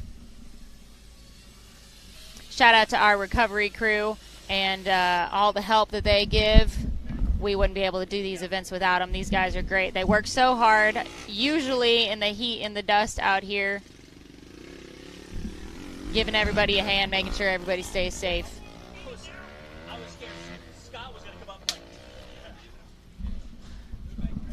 All right, and for those of you who might not be that familiar, we do have shut-off boxes that can remotely cut the engine in a buggy.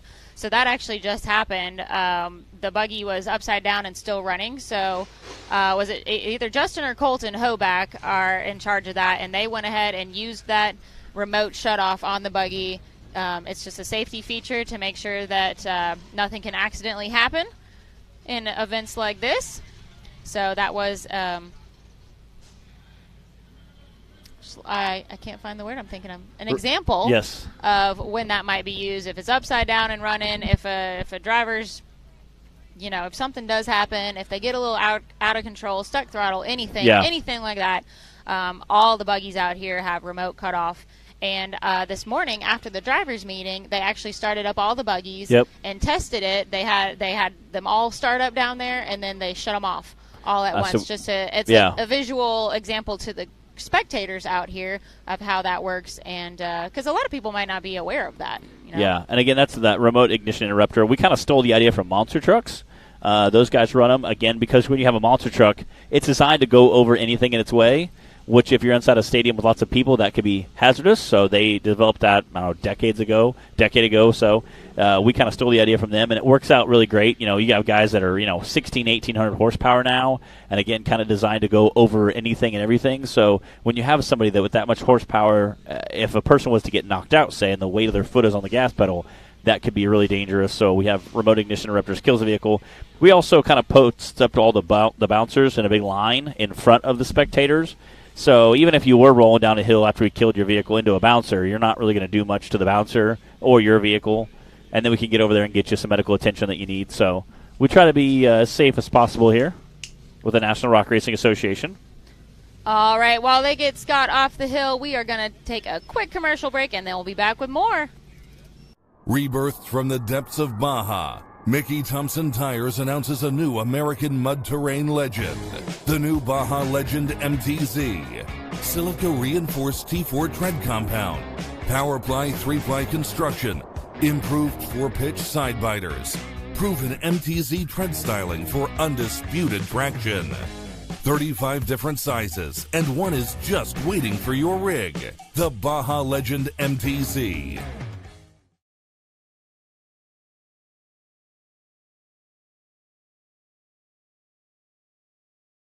What you want? No matter where your ride takes you.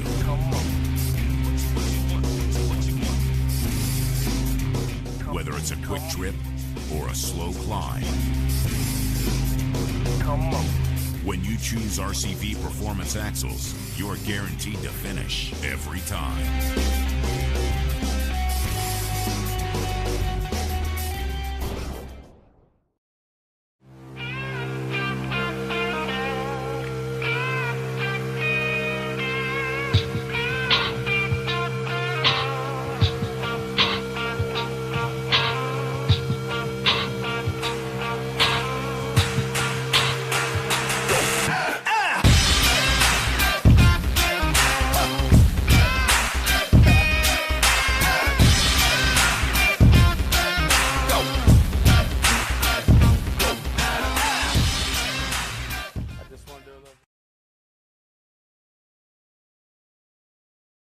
All right, looks like we're having a little bit of trouble with this hill, but I got some good news for everybody.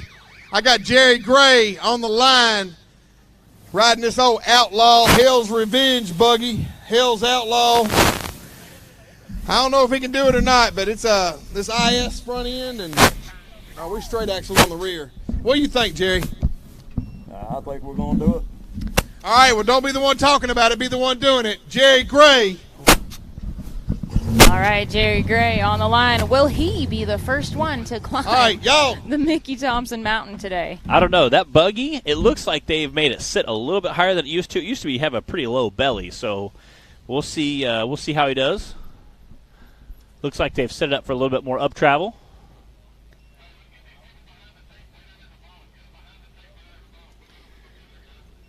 Danny said, "Where's Cash Money today?" Cash is not here with us today, Danny. I think he's out at Mid-America. I'm not sure. You have to go check out his Facebook I know and they Instagram, have, see what he's up to. They were putting a motor in the big bouncer, and I don't know if it's done yet. Oh, C.J. Bynum is here. Wow. Look at that. There's Tiffany Porter down there. Got that Jay Storts buggy.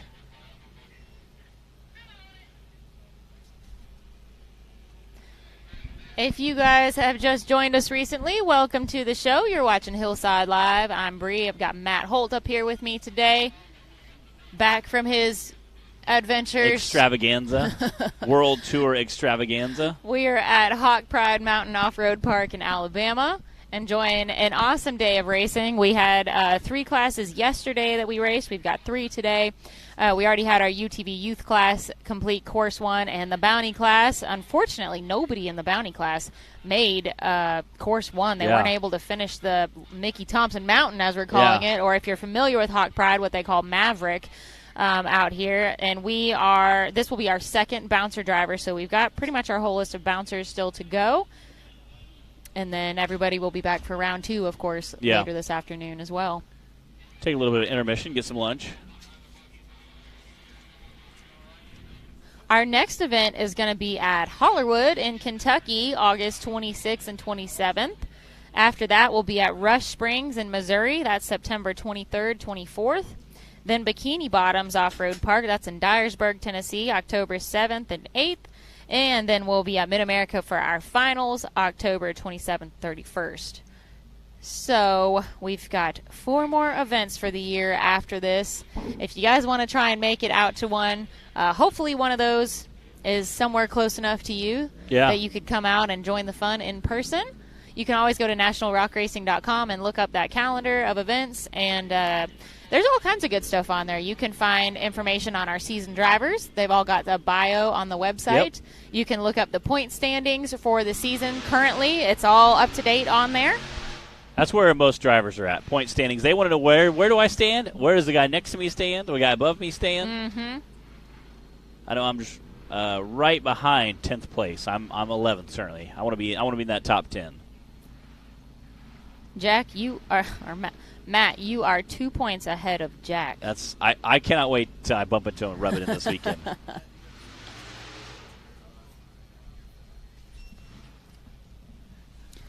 So Jerry Gray could be the first driver of the day to climb the Mickey Thompson Mountain. I don't know. Yeah. So far, we'll we're see. 15 drivers in, and no luck. He's coming through that RCV Valley. We got some tape up there now, making sure no spectators are going to get too close. It's a whole other ballgame when you put some high horsepower and big tires out on this course, ladies and gentlemen. Oh, yeah. Is he going to do it? Here we go. Oh, he's out. There it is. Finishing that boat ramp, and we'll get a time. Very nice.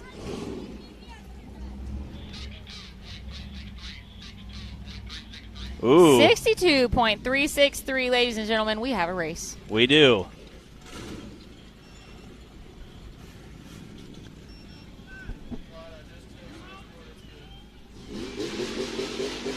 And he's a little excited about it. So's the crowd. You can definitely hear them going nuts. Understandably, after watching our whole UTV bounty class try and fail on the Mickey Thompson Mountain.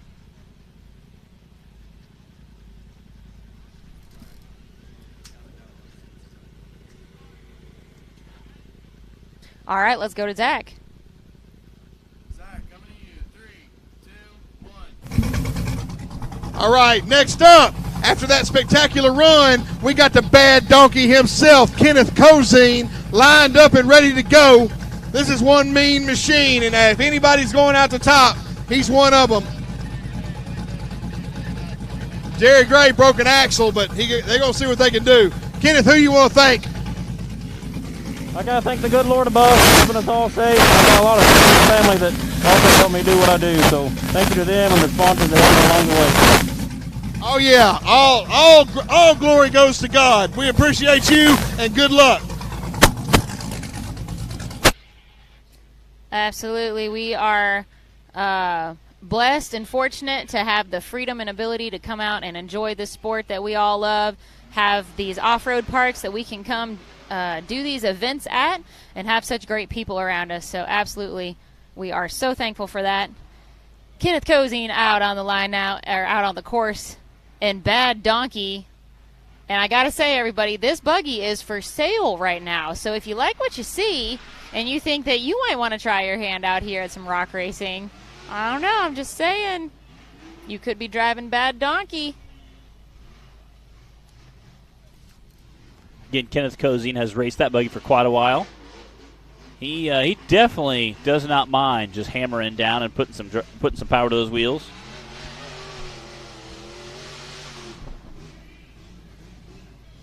See what kind of line he's going to pick.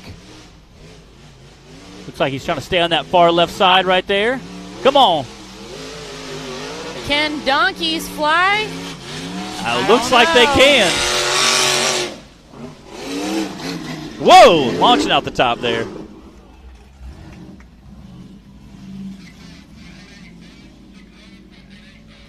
.880. Kenneth Cozine is your current leader. Woo! Again, it sounds like Jerry. Of the two drivers that have completed it, but that's minor detail. Sounds like Jerry Gray, they were saying on the radio, he broke an axle. So coming up that last little bit. Luckily, he had enough over the top end to complete it. So we'll see if he can't get it repaired and come back for that second course. Let's go down to Zach and see what John Campbell has to say. We do have a cold course. They're going to have to get it cleared off, but let's go see what Zach's got to say.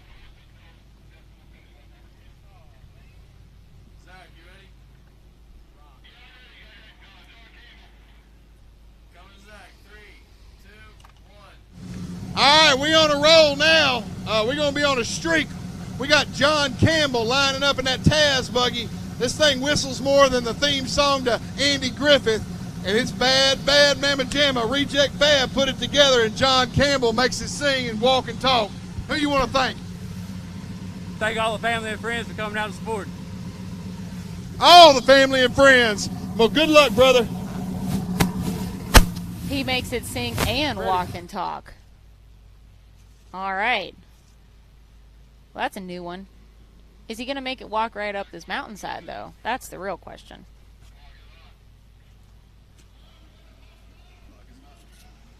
All right, John Campbell out that race line starting gate.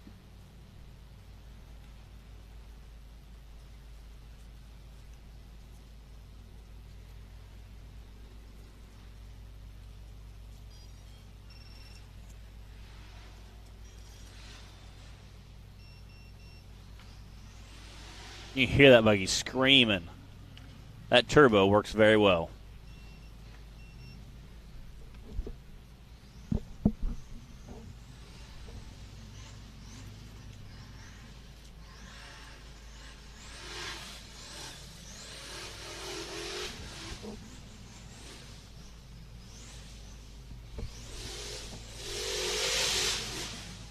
Ooh! Oh! He was like almost all the way up, but got real squirrely.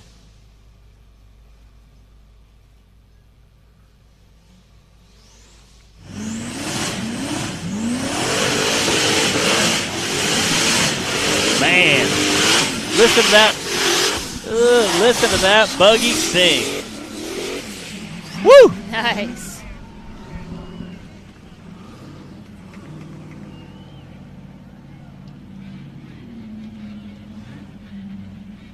Ooh. 73.152. That puts him in third. That was John Campbell in the Taz buggy.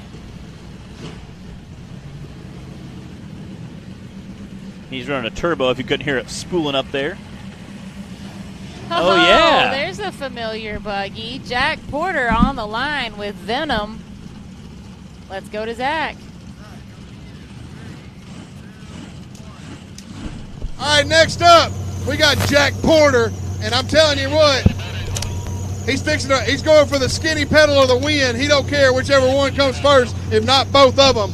Jack Porter, who you want to thank? Thank everybody for watching or being here. All right, he wants to thank everybody that came out here to watch him race. We appreciate you. All right, so, guys, there is a mere 2 points separating Matt Holt and Jack Porter. Matt, you're in the lead by 2 points. How does that make sense? Hey, Say, Jonathan we got Andrews, some really bad static do something. and echoing. Thank you. Come over here. There we go. You know what? Jack's a hard racer. He's raced less races than I have, so. He was quick to point that out. Yeah, I know. Taylor informed me when I said that last week. Taylor's like, but he's raced less. I know. So you know what? He does a great job. He does a great job for the sport. No one sees all the hard work that a lot of our helpers put in outside Jack of the is sport. definitely a behind the scenes, making it happen kind of guy. So here. I have a lot of respect for Jack. I mean, he's a great guy. Helps out the sport in a lot of ways. Helps racers. Comes out. Usually his wife Tiffany. His kids are here, so that's kind of neat to see. He's done a ton of this buggy in the off season last year. Literally, cut the whole top half of it off, cut the whole bottom half of it off. He was laughing after he's done. He's like, literally, I could have built a new buggy faster. Did a ton of work to the buggy to make it sit a lot lower. It used to sit really high. Was really top heavy. Yeah, Venom got a total facelift. Yes, so it did a great job of the buggy. Again, he has earned everything. It used to be the fainting goat. It would just kind of did. tip over a lot. Yes, slowly, not like even really Just if you're trying. any time, it would just tip Yeah. over. So, which is obviously frustrating. He cut it apart, redid it, did a bunch of stuff, moved some mount locations for suspension stuff, got to sit quite a bit lower, which obviously has made it a lot more competitive for as many races as he's made this year. He's done very, very well in points. So, and he's a really great driver. Jack gets out there and goes hard in the Venom buggy. So We don't call him Jack Attack Porter for nothing. yes, I don't know how he feels about that nickname, but I like it.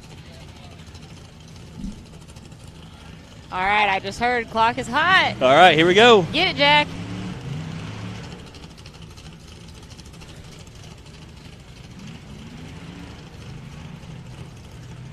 All right, we are going to have to get some skinny pedal nominees here, and we need some real standout runs because we had so many rollovers We did. in the bounty class.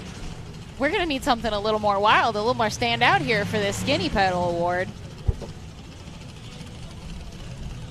But the day is young. We're not even halfway through racing. It really is.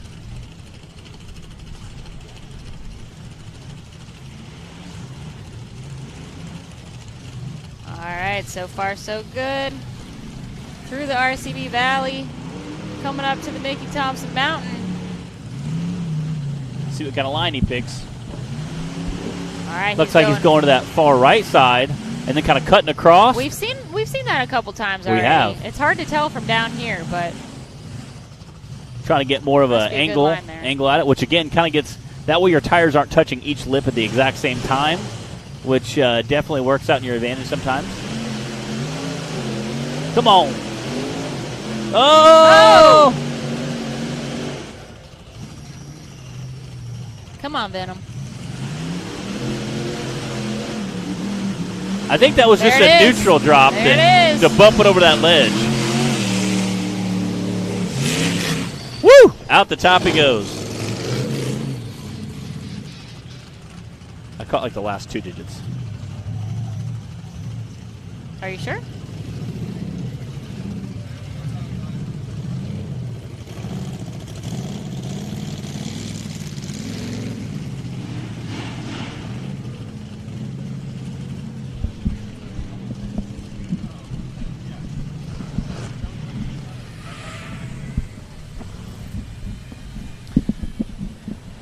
We're going to get a confirmation on that time, guys.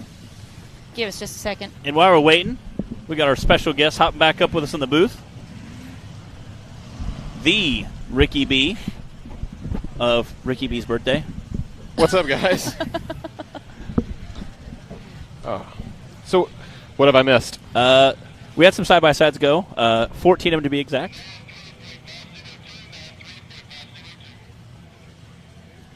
$93.502. That was Jack's time. We had 14 side-by-sides at DNF'd. Did break some axles, so if you're handing out business cards down there, like, hey, RCV, we'd love to help you out. Yeah, all right. Speaking of handing out axles, though, Jonathan Andrews down there in the starting line was our winner from the drawing today. Yep, so to celebrate 10 years of being a partner with SRS, we gave away a axle set this morning.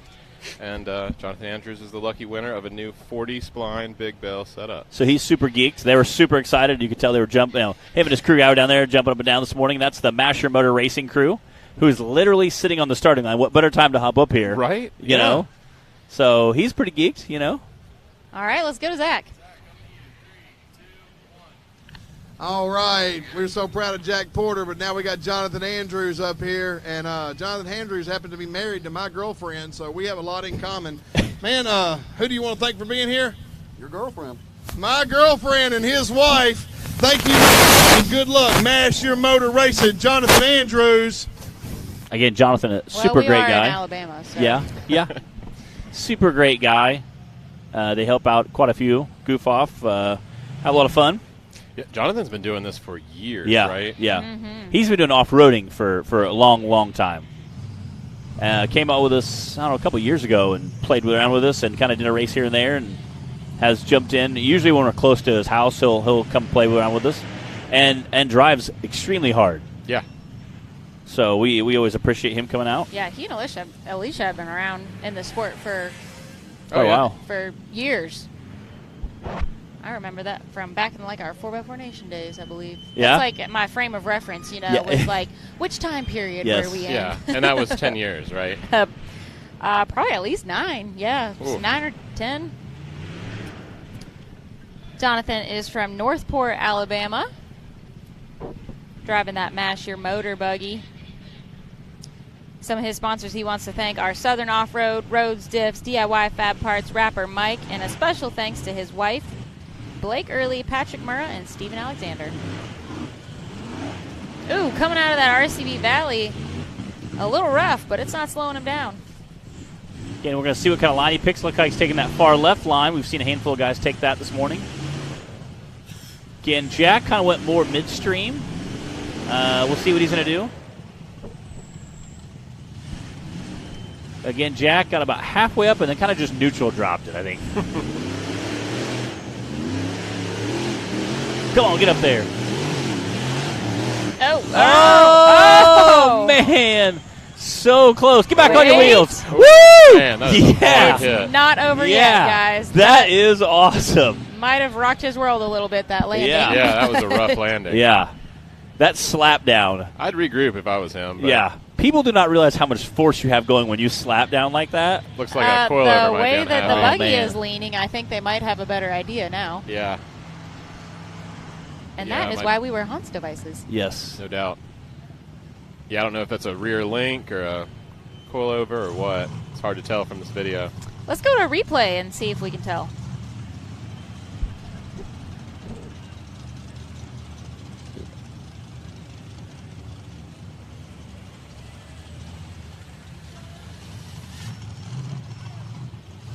It looks like when as soon as he landed on his back, when he was rolling over up top, that you saw a little white puff of smoke. So I think it's just a I think it's coilover. coilover. I think it's when he landed down on the front, he landed on that left side first, and you saw it kind of crumple a little. You kind of see it flopping around in the back of the car, so that's not good. Man. Well, Good news is but at least he has new axles. Keith Toolman has a welder, so he can weld her up and hopefully be back in it. Yeah. Okay, got Jay Stortz on the line there. Looks like he's down there with Zach. We'll go to Zach and we'll be back.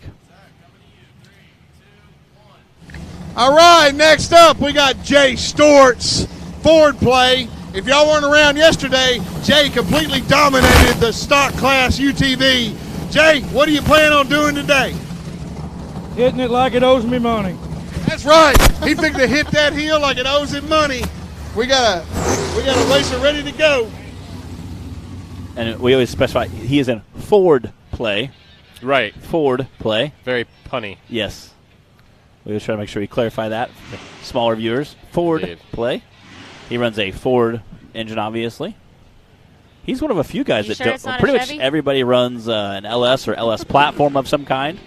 So it's always good to see somebody else running that something's not an LS. Just a little different. Jay took home first on both hills yesterday in our UTV stock class. Ooh, really? Yeah. Let's see if he can carry that momentum into the bouncer class today.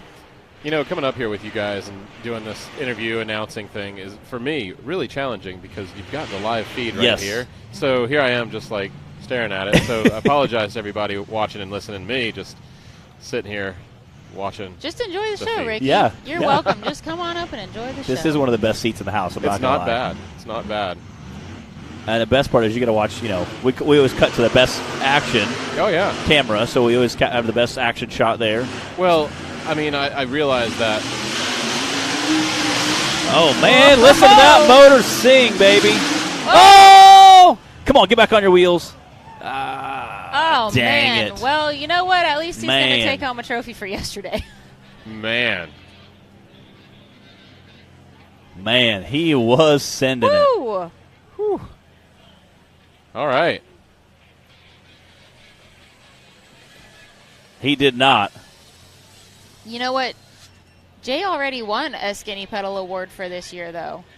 He did. Does that mean he gets to be nominated again? I don't know. We'll see. Man, that was a rough one. That was Jay Stortz out there just getting with it.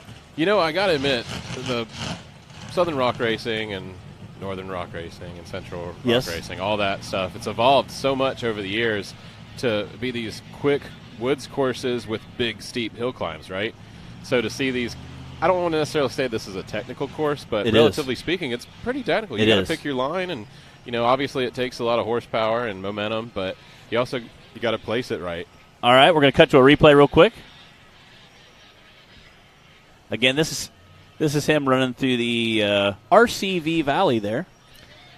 Coming through again, they've added a lot. It used to be just dirt. Now they've added a lot of rocks, so it kind of slows him down a little bit. Yeah. You can kind of see him kind of thrashing a little bit through that last section there. Okay, look at that side shot. Just him just ripping through there.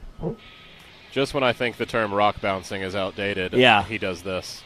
And it was, as you can see, it's bouncing literally from side to side, front to back. Yeah, if you right, guys ever right wondered the here. origins of I that think he was term. literally on one wheel. You can see the tires just spinning, launching through the air, and just the last second tipped over. Man. And you hate to see it for Jay. I mean, again, heck of a competitor came out. Clyde on the radio. So that's definitely a Skinny Pedal nomination just because he was out there. He said he absolutely did not lift until he was upside down. But, and again, like you said, there used to be just one big rock in the middle, and there was kind of dirt on the side. Now they added a lot of rocks. You have a couple of choices of where to go, and that choice can clearly, hopefully, pay off well, or it could, you could be upside down. Again, it's just all how it plays. So it is a very, very technical section. A lot of fun. I like seeing a little more turns and jumps and uphill and downhill. Oh, yeah. It gives it more of a race course feel rather than the old hill killing days. Yeah, but, from a spectator standpoint, like myself, I love watching them just back up and hit it. Yeah, it's true. It's true. And I promise you'll see that on this course and on the course coming up later today. I love it. You will see him kind of just pin it to win it, and we'll see what happens. Well, I think the course is like this where you get a little bit of actual track before you get to the Yes. hill. So it's not just like a 14-second run for Yeah. a bouncer that drove Right. all this way, and Get some seat time in yeah, there. you actually Yeah. get to drive a little bit before you go hit the hill. So I like that combination. Guys, we're going to go to a commercial real quick, and then we'll be right back.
takes you.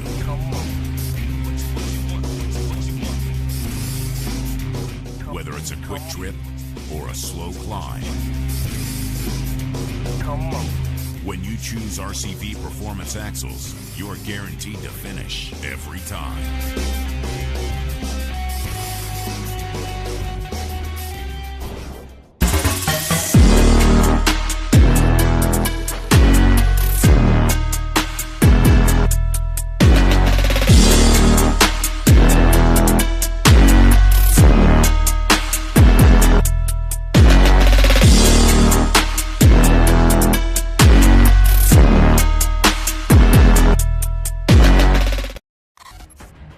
Mickey Thompson Premium Mud Terrain is on the road and full of undisputed attitude.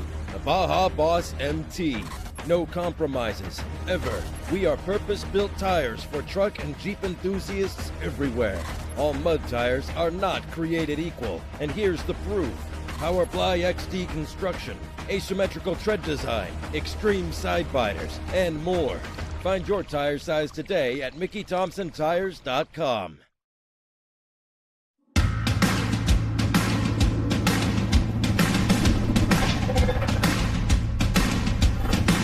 Presenting the all-new designs from Treadwear Apparel in 2021.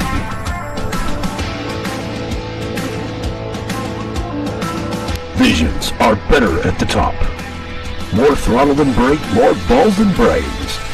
If you're gonna win, you're gonna need these. Life is better topless. The NRA official flag shirts. Real trucks don't have spark plugs. No guts, no glory. Definitely no story. Your girlfriend likes it, what a bouncer. Grab yourself some new merch today.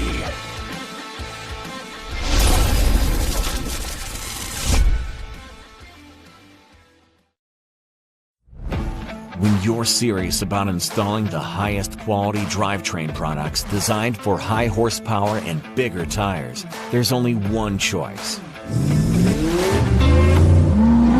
So get the power, performance, and confidence that comes with Yukon.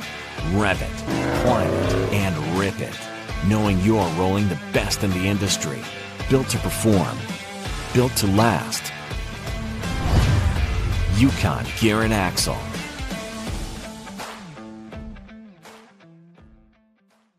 Rebirthed from the depths of Baja, Mickey Thompson Tires announces a new American mud terrain legend. The new Baja Legend MTZ. Silica reinforced T4 tread compound. Powerply 3-ply construction. Improved 4-pitch side biters. Proven MTZ tread styling for undisputed traction.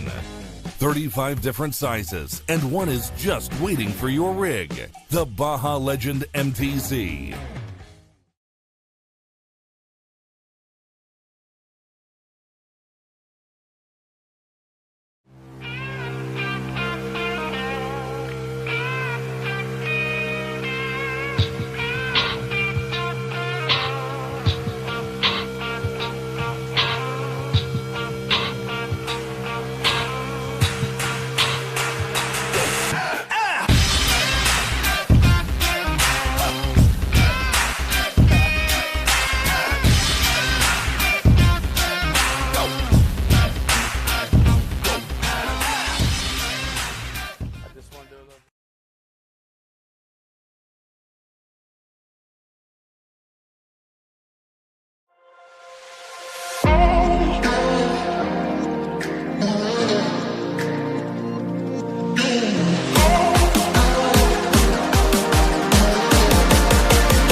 When you're serious about installing the highest quality drivetrain products designed for high horsepower and bigger tires, there's only one choice.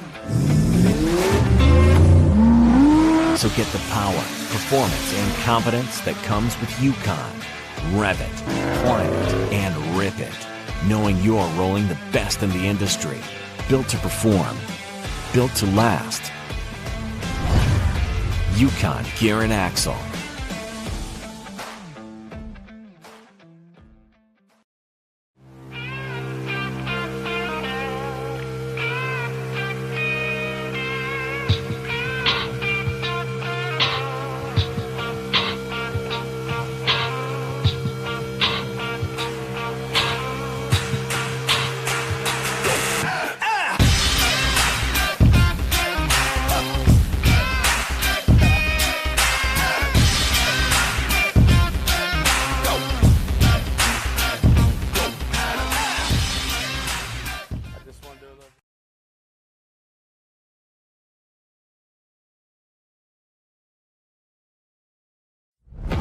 When you're serious about installing the highest quality drivetrain products designed for high horsepower and bigger tires, there's only one choice.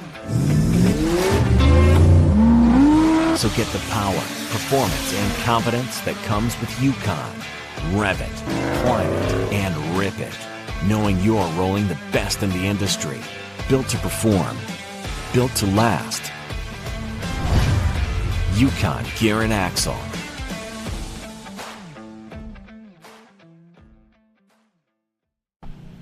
All right, next victim's going to be Clint Garrison. Got this Liberty 2 buggy, Danny Smith's old buggy, so we know it's super capable, but now it's in a better driver's hands. Let's see what happens. What do you got planned, Clint Garrison? Go out the top. All right, he said he's going out the top. Let's see what he's got.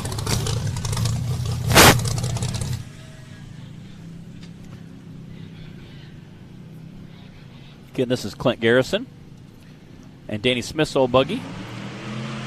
Now, Clint has come from the UTV world, correct? Yes. Started out in a stock UTV, then moved to a Travis Skelton's old UTV until he was more of a tube chassis. Don't ask. It's 427. 27. Because I used to say 429, 427. No matter what I said, it was always wrong. Bree would just laugh. I'm like, 427, Travis Skelton, right? And then did some wheeling and dealing with Danny Smith, who's also a wheeler and dealer, and ended up with a full-size buggy. And obviously he's been very competitive with side-by-side, so I have no doubt he'll be competitive with this buggy. I think this is his second race with us, so he's still trying to get the feel out for it, but doing very well. I think this might be his third. I think he went and did like kind of a community event or a county fair or something, and I think this is his second race with us. Okay. Be interesting to see his move. Look at that. Get up. Come on, Clint. Dude.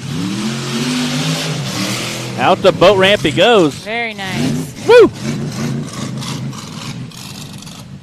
It's kind of interesting to watch him coming from a UTV into that because you can kind of see a little bit of similar driving style. Wow. 5.8795. That's your new leader right now for Course 1 in the Brannick Motorsports Bouncer class.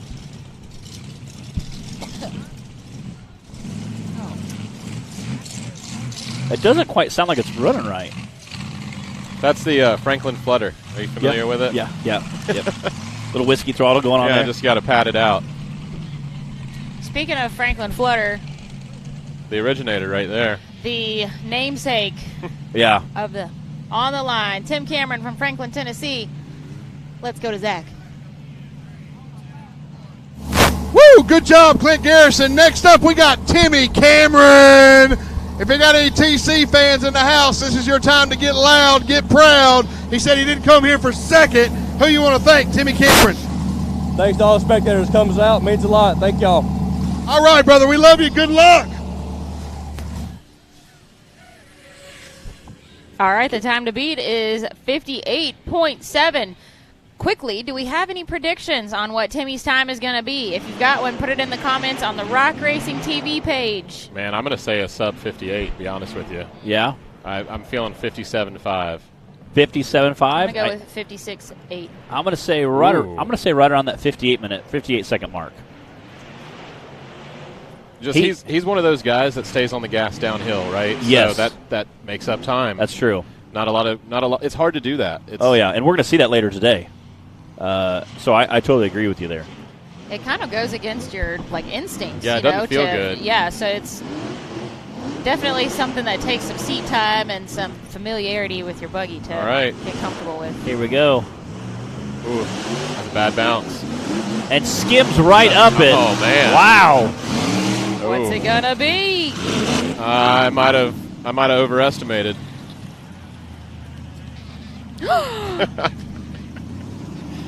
10 seconds. 48.476. That's what I said. 48. 48. We should be ashamed of ourselves. Yeah, we're not even close. Hey, at least I gave him a shorter, smaller number than you two did. Yeah. Wow, Cash said 54. We all underestimated him. It's basically. We should have known better. Oh, and he's just going to casually drop down the bounty hill. Yeah. No big deal. He's like, I'm going to just practice. No big deal. Pre-run. Yeah, look at that. That is so crazy. Or is he going to park at the top and watch? He said, meh, maybe not. That's not a thing you want to just wing it on. It really isn't. Save it for when it counts, TC. All right, let's go to Zach. All right, that was pretty good for old Tim Cameron, but now we got the baddest, most successful, awesome buggy Tim ever built, Hellbent, piloted by Daniel Heckley. Daniel, who you want to thank? I want to thank my wife and everybody and thank the good Lord above. He wants to thank his wife and the good Lord for making her. All right, we're going to see what you got. Good luck, Daniel Heckley. All right, so the buggy is obviously proven. Yeah. It's hell-bent. And Daniel has been driving the crap out of it so far this season. But, man, beating that 48 that Timmy just put down, that's going to be quite the accomplishment. I don't know. Yeah. I mean, it's a lot of this is the vehicle, right? But it's Yes. driver, too, man. It Absolutely. really is. It really is. Seat time is king. It really is. And again, that's one reason I think we see Timmy just excel so much because he is so dialed into that buggy. One of the first times I ever was here, we were talking, and I was like, man, there's that big rock in the middle. There's dirt around it. I said, man, you come up and hit this big rock and jump over it. And he said, no, see that edge right there? My trailing arm won't clear that. Yeah. And I'm like, first of all, how do you know how tall that is? Second of all, how do you know how tall your trailing arm is? Like, the fact that he knew that already, I was like, okay, all right. And the fact that he builds a new buggy every season and still is perfectly comfortable in all of them is a testament to just the sheer amount of seat time that he has put in over all the years. Well, and he experiments, too. You know, he tries he's not afraid to IFS, he tries the all new sorts of different tech. things to see what works in this. We'll see what Daniel does here. Again, All I think that left side is going to be, see what we're going to. Looking good so far. He's taking Timmy's line right up the gut. Oh, man. And he saved it. Whoa, Look my at that goodness. Look at that drone The shot. crowd goes That is wild. awesome. They're just riding a wheelie in reverse. Why the drone's hovering above you? Yeah, I think the drone hit reverse just as quick, to be honest with you. He may. Woo, he might be taking a minute and catching his breath there.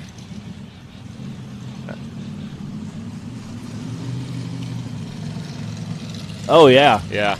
Yeah, that's driving right there. That's good to see. And again, you see a handful of guys off to the right. The reason they're not touching that buggy or trying to give them assistance is because if you provide outside assistance, essentially outside assistance that helps him, then he is considered disqualified. So that's why they're looking at him being like, hey, this is what's wrong. Yeah, might be something electrical popped off or something won't start back. I've had that before. That was a hard hit. Fuse pops out or a relay goes bad. Or maybe just want to check it. Slam it down that hard. Oh, he's pouring oil out of it. That's never good. Yeah, they're telling him to shut it down. Landed on the oil pan, maybe. Aw, man. That stinks. Hey, that is going on a skinny pedal list. That for is definitely, sure. riding a wheelie in reverse. That was 12 o'clock, wasn't it? That was every bit of 12. Like every bit of 12. That drone shot was awesome. It was. Can we slow mode the drone shot? Do we have that technology? Let's go to replay.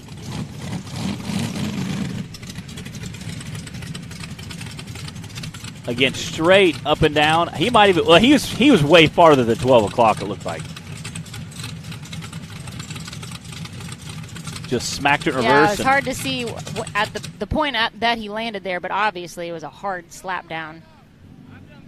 And it looks like he started to take off and maybe thought something went right, and that's when they came over and checked it out for him. Again, you want to have a good time, but there's no point in ruining a motor while you're here.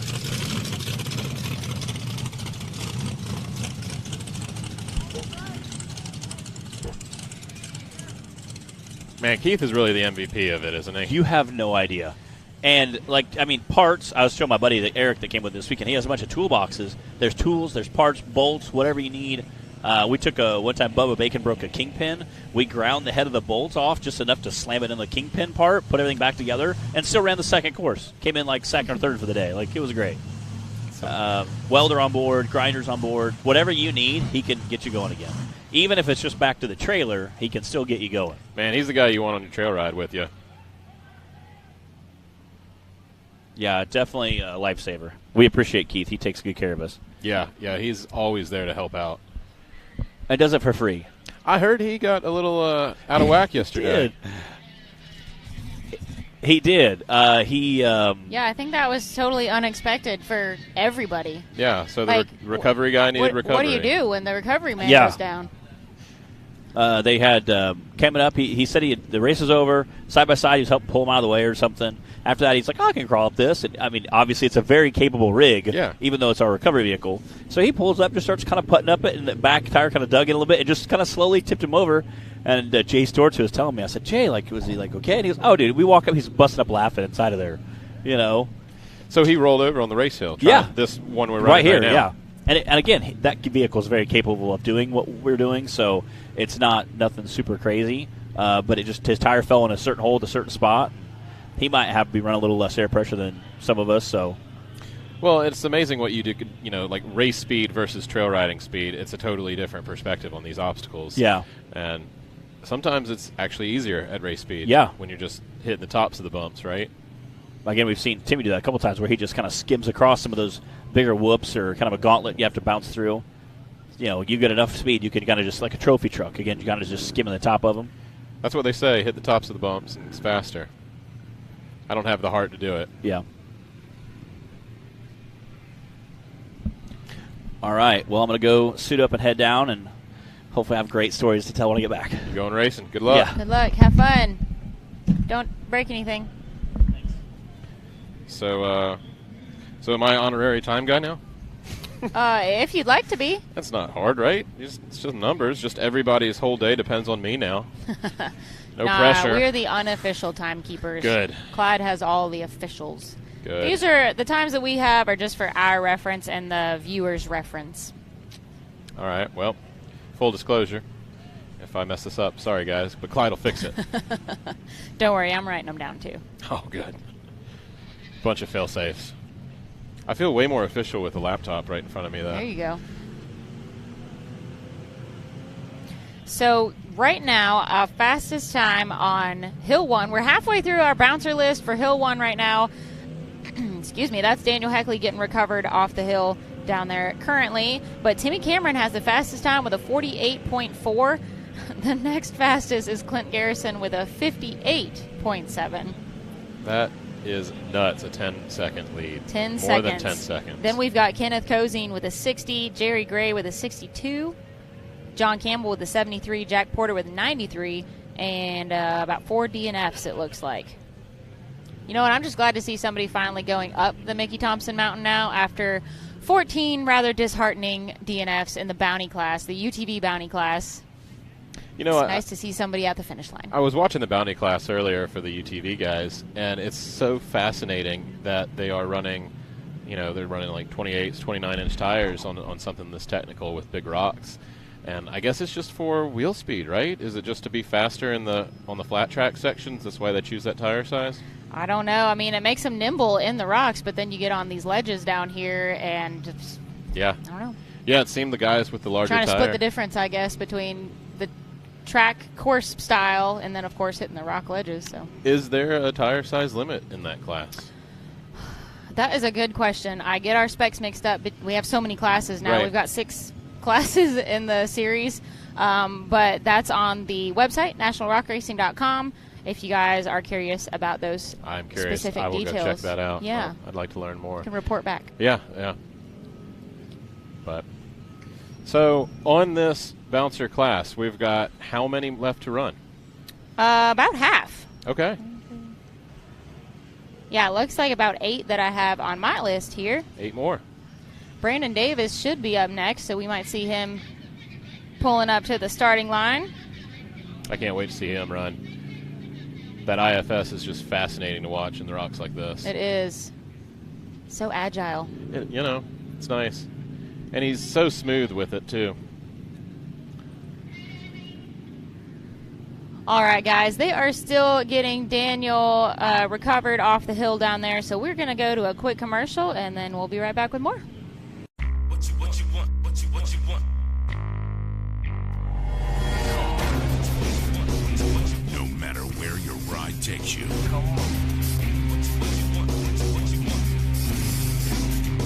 Whether it's a quick trip or a slow climb. When you choose RCV Performance Axles, you're guaranteed to finish every time.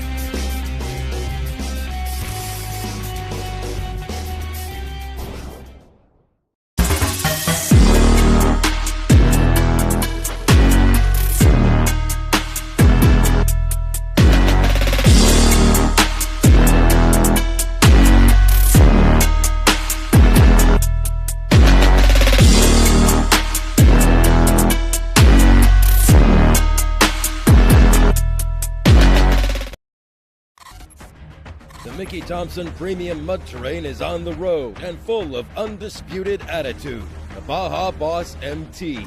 No compromises, ever. We are purpose-built tires for truck and Jeep enthusiasts everywhere. All mud tires are not created equal, and here's the proof. Powerfly XD construction, asymmetrical tread design, extreme side biters, and more. Find your tire size today at MickeyThompsonTires.com.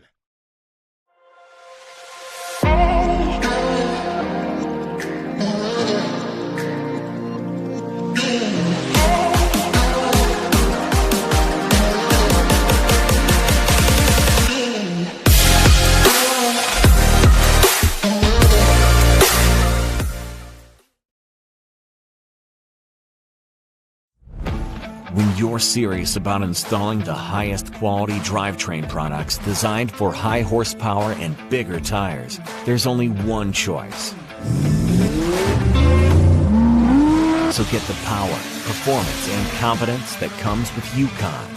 Rev it, climb it, and rip it, knowing you're rolling the best in the industry. Built to perform, built to last. Yukon Gear and Axle.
When you're serious about installing the highest quality drivetrain products designed for high horsepower and bigger tires, there's only one choice.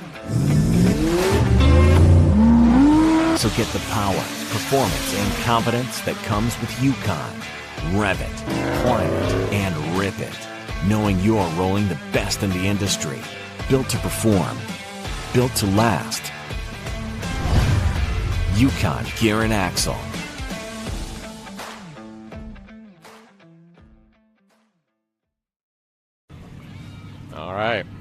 All right, guys, we are back, and we are almost done getting Daniel recovered off the hill. I figure now is a good time to announce our Skinny Pedal Award winner from the race at Visions. So hopefully you guys were able to go to the website and watch the recap video that had our 3 nominees on there and cast your vote. It's super easy. Just follow the link on any of multiple Facebook posts that are made about it. You can go watch the recap video and jog your memory if maybe you forgot how everyone's runs ended up. And all you got to do is click on a name, and it's just super easy poll set up on the website. So the winner from the race at Visions, Skinny Pedal Award, Anthony Yunt. Oh, man. I know he was watching earlier and he asked about it. Hopefully he's still watching now. If not, well, I'll repeat that a couple times so everybody gets a chance to hear. But Anthony, you showed out at Visions on those hillsides, and for that you're going to be taking home a really cool trophy from Jonathan Shepard at Skinny Pedal Fab. Thank you to Jonathan for partnering with us this year on this new award that we're doing, and it's just another way to give back to the drivers and recognize somebody going all out and showing out on the race course, and you get a cool trophy, a little cash. So thank you to Jonathan. Well done, Anthony. That is Good times. very cool. And Jonathan's got some cool fab work, so I can only imagine what this trophy looks like. Yeah. I haven't seen it, but I imagine it's very cool. I don't know if I can find it very quickly. There are pictures and some videos posted on Facebook, but maybe we'll get another one to show everybody. All right, looks like we got Brandon Davis on the line.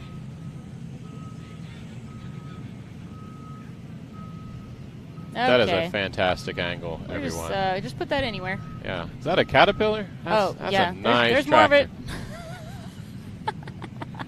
That's logo, product placement. How much did they pay us for that? For that spot right there. The check's in the mail, right? Yeah. Beautiful. Is Zach doing an interview right now? All right, let's go see.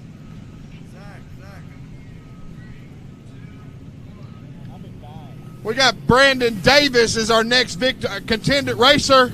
Next racer, Brandon Davis, representing Cheryl Davis Racing. I know I'm going to ask him who the sponsor is or who he wants to thank. He wants to thank his smoking hot wife, the good Lord above, and all the fans that come out and watch him race. Did I forget anybody? No, that covers it. I appreciate everybody coming out. All right, thank y'all to everybody coming out. Let's everybody get in your places like we rehearsed. We got Brandon Davis. All right, so any predictions on the time for Brandon? What do you feel? Wow. Well, I was totally wrong on my prediction for Timmy. Let's see. Timmy's got a 48. I'll go with like 52. 52 something. What do you think? I don't know. The bar has been set, so he's going to be pushing it. Brandon is Mr. Consistency. He likes that second place. I'm sure he'd rather have first place, but, hey. Right. He worked his way up. It was third a while back. Well, to finish first, you first must finish, right? This is so true. Take what you can get as long as it's not in the trees. Yeah, that saying was brought up earlier. Normally that's more appropriate in like an endurance racing series or something like that. Not so much a sprint, but a marathon. But this sprint is proving to be a lot more challenging than I expected. It sure is.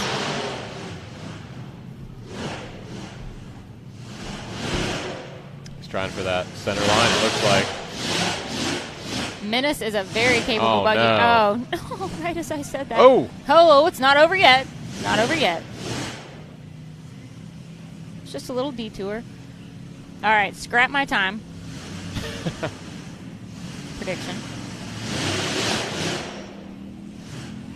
Easy there, Brandon. Man, that's a steep line right up there.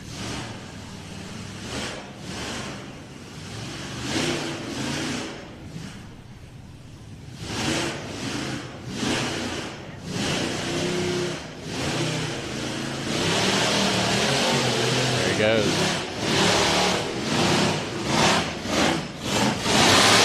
There it is.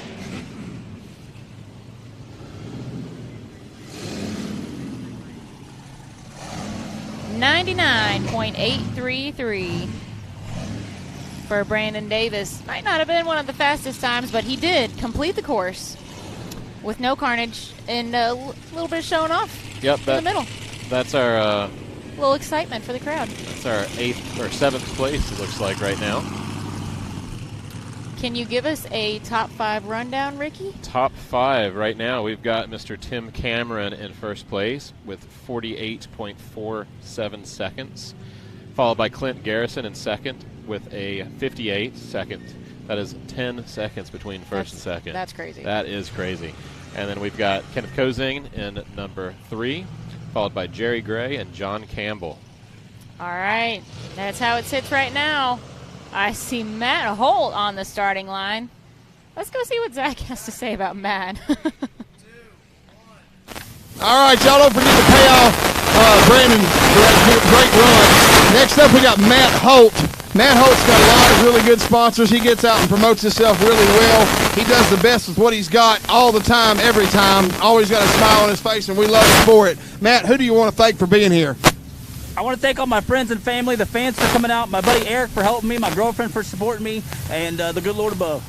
Always want to thank your friends and family and the good Lord above. Fire this thing up, and we'll tell you when you're ready for you. You know, Matt busts his butt to get to these events, and not only the National Rock Racing events, but he also travels with Clyde, the Rock Racing media crew, and does the live feeds for Ultra 4 Racing. So these guys are on the go all the time. And Matt has had a string of bad luck lately. I mean, he had his truck stolen, for crying out loud. Yeah, did you guys talk about that earlier? We did. I can't believe it. He wasn't on the show yesterday because he broke down on the way here and had a whole saga of having to deal with that and was able to make it either. Oh, no. I think we might have some ring and pinion situations or something. It looked like the front end decided to stop going. Oh, man. Matt. Well, or a drive shaft, maybe? As I was saying, he's had a string of bad luck. Poor guy, man. And, you know, Matt, one thing I love about Matt is that his passion for the sport and the people involved, he is just so enthusiastic. He brings that energy and that passion to the show, to the racing, to just being out here, you know. And I love that about him. So we're hearing that it is the drive shaft of the transfer case. Aw, Matt. So he's looking for a couple good sponsors, guys.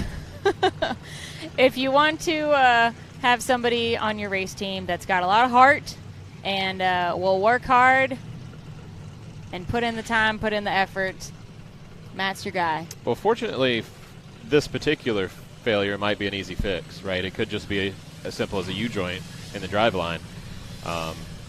But not really sure. Maybe we have some more information. For his sake, I hope so. Exactly what's going on. Yeah, I'm sure Matt will give us a detailed report shortly.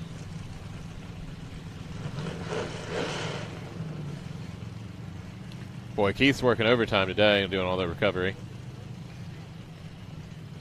He is putting in the time. As always, thank you to our recovery crew for faithfully being out here at all of these events. We wouldn't be able to do it without them. They are on top of things. They keep everyone safe, keep them rolling, get them off the hill. Hopefully it's not broken, like locked down. I mean, it kind of looked like it might have been, but he might have just hammered the brakes to avoid more damage.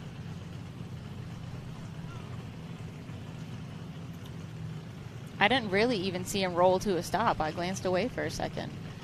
It looked like the front tires chattered to a stop a little bit, so I can't really tell. Wonder, can we get our drone in there? You know, just like fly underneath and give us a.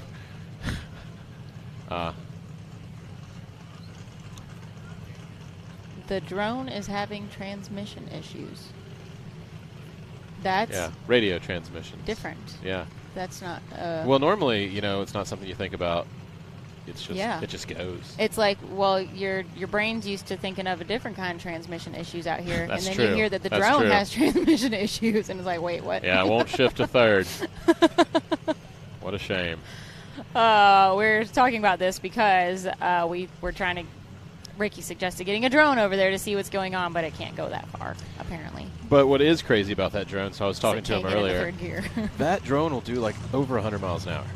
Those things, like, I did not have a full appreciation for drones and people flying them until we started using them, regularly for the show. Hey. And I am so impressed by all the drone pilots that we've had this year and last year and what they're able to do with those things. And it enhances, the live feed and all the videos so much. It gives you such a better view. They can get places where we can't get our static cameras set up. And it would be hard to go without them at this point. And the drone operator, I mean, huge shout out to that, because I couldn't imagine doing it. I mean, it's kind of reminds me of playing a very high stakes video game, right? I mean, you've really got to thread the needle with these guys and to get us this good footage and keep everybody safe. We have a driver coming to join us in the studio here while they're getting Matt off the course. We've got Ben Casey. Normally, we see you out there. There we go. But you're just here spectating. Yep. This weekend. I didn't get mine ready in time. Bummer. Well, you're not the first one. That we heard that from a couple people at the drivers' meetings this weekend. Well, the last race we ran at AOP was pretty tough on the axles. It was. Yeah, I know. I broke one. I think you broke the same one I broke. Yep. We did. Yeah, we raced. Was that like a month ago or something? Something like the 9th of last month. Yeah, so AOP, Taylor Pickett, and a couple other guys, I guess, put together. The names are escaping me right now, but they put together an event at AOP, a side-by-side race. Mm-hmm. And if you've ever been to AOP, then you know there's a lot of rocks out there. And it was really fun. I raced our stock 4-seater, Big Booty Judy as she's affectionately known, and it was rough. But she did good, though. Listen, I lost power steering halfway up on the second hill. You didn't tell me that. And I still can't get my ring on this finger because my knuckle jammed it up. I thought it broke it, but yeah, I still can't put my ring on this finger. That's rough. So lasting effects. But hey, it was fun. So obviously you had some lasting effects too from that race. You're not back together yet. Well, right after that, I ran the barrel racing too. Oh, that's right. So I had to go down, change, get back in that real quick. It was a hassle. That was a super fun event. It's fun to change things up once in a while and do like the barrel racing or a team race or, just whatever. Change it up a little bit. All right, we got another one on the line, it looks like. We've got Jonathan Gibbs and Half Ton down there on the line. Where's Zach? Is he hiding behind the buggy? All right, let's go down and see what they have to say.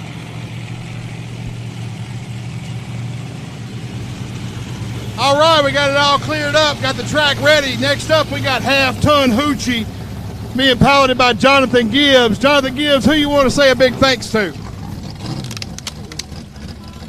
All right, he said the good Lord above, and all you people watch this.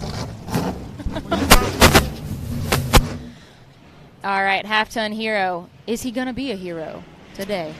I and got take high down hopes. Tim Cameron's 48.4 is the time to beat right now. That's a really, really high bar.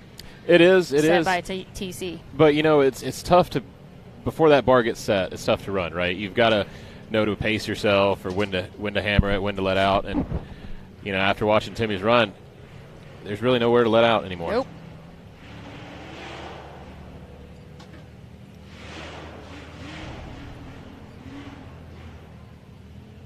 And Half Ton Hero is a Jake Pike build, if I remember correctly. Yep, it is. Yeah, we saw that out here last season.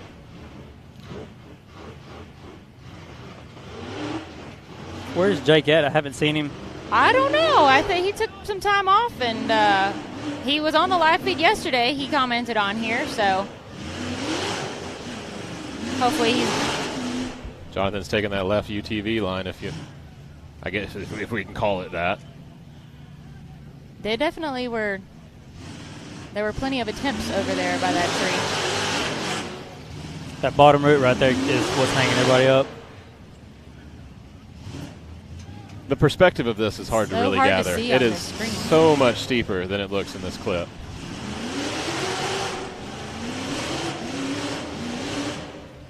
These hills don't do justice.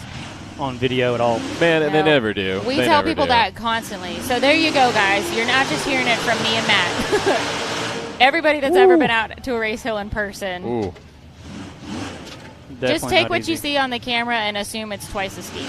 Yep. I believe he is now two-wheel drive, unfortunately.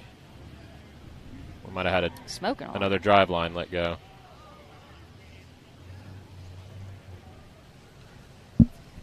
That front end definitely came to a sudden stop. These guys are rough on equipment. Just a little. Just a little. I know I don't ever do stuff like that, so I don't know what the problem is. I don't know, Big Boo Judy. She's had some tires fall off in the middle of the races before, and Yeah. you know. Listen, it's not my fault that the lug nuts weren't tight, okay? Now Okay, whose maybe fault? it Now kinda whose fault is. is it? They're supposed to check their own rig. Lug nuts is like a step one thing, right? Listen, I was just trying to be like Wes Keene, okay? Are the tires on? Check. You know, speaking of Wes Keene, I work with his nephew. He started working with me probably a month or two ago. Oh, Yep. nice. So I got the 401 update on him all the time. Yeah, So how's he doing? He's doing good. Good. He's doing good. Glad to hear that. We miss having him out here. I know. It was good to see him in the few races he did Yeah. recently. Yeah, it was. For sure. Yeah, we have a few drivers kind of missing in action that we got used to seeing out here the last couple seasons, but then we have new ones coming in too, you know. Yep. So it's We it's do. just how it works in the sport, and we're glad to see new faces out here as well. It's always nice to have new competition too. Mhm. You know, it's not always the same ones all the time. You don't know what someone else is capable of doing. You know, it's always a fun way to look at it. For sure. I think some good examples are like the Kaysen brothers, Clay and Cody, both in the stock and the unlimited class, have been racing real hard this season and laying down some great times, giving Timmy some good competition, and Cody's been on top of the stock class. Mm-hmm. So that's an example. And Clint Garrison going from UTV to bouncer, he's actually been Yeah. doing really great in the bouncer as well. Really so surprised on how good he's keep turned an that eye around on on, him. you know. And speaking of going from UTV to bouncer, we're going to be seeing Wyatt Wilson later today. That's right, he in got his, that buggy. in his new bouncer, his first Yep. time racing it. So see what happens with that. I don't know. I think he'll do good. And is this a new build, or is this something we've seen before? It is the old Dorothy buggy. So Oh. we have seen it before, not a ton, but who had it? Reed, Jesse Reed, raced with us a couple times with it. So it's been a little while. Dorothy. It had ruby red wheels. Oh, so appropriate. Yeah. Uh-huh. Yeah. I love this segment of the industry and the names of the buggies. It's so It's the great. fun part. It really is. I like naming stuff. Well, and it shows the personality of the driver more than here's 4401. You know. Yeah. So I do like that. It's got to be. It's like Monster Truck. You know, they have a personality. Oh, yeah. Gotta give them some character. It's got to be a nightmare to keep up with, though. But It does. Sometimes I feel like we need like baseball cards, which Yeah. we do have for our sponsor drivers. We have their cards and info, but we have half as many that show up to race that. I do. I mean, I didn't mean sponsor. I meant season drivers. Yep. So it can be a lot to keep up with, but well, we got it's Matt all right. Holt back up from his run. I'm going to hand the mic How over did to it go? him and get the whole story.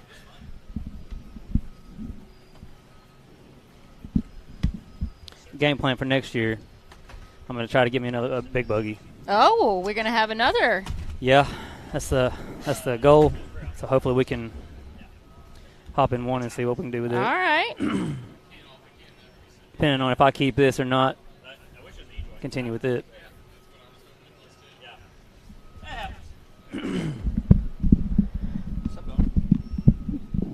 What you doing there?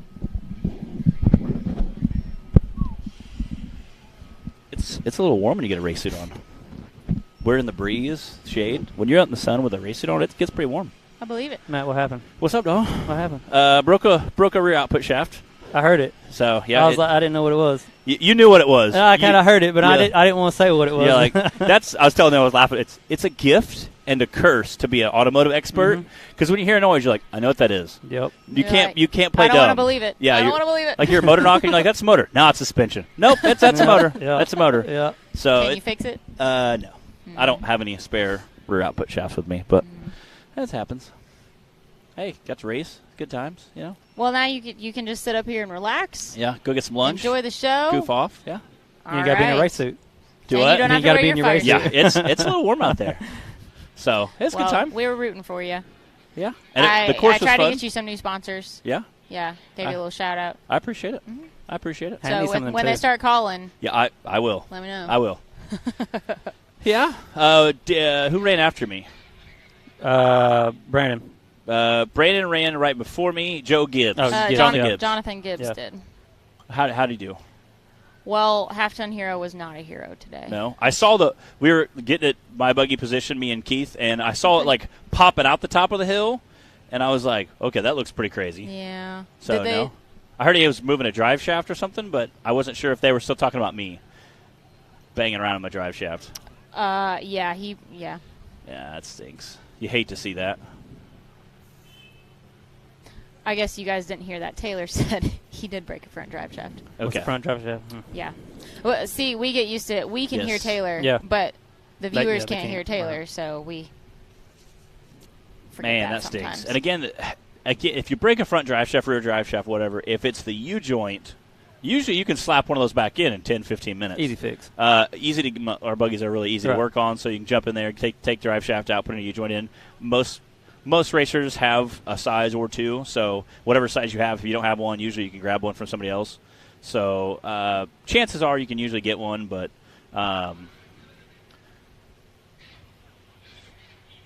sounds like we're getting ready for an interview.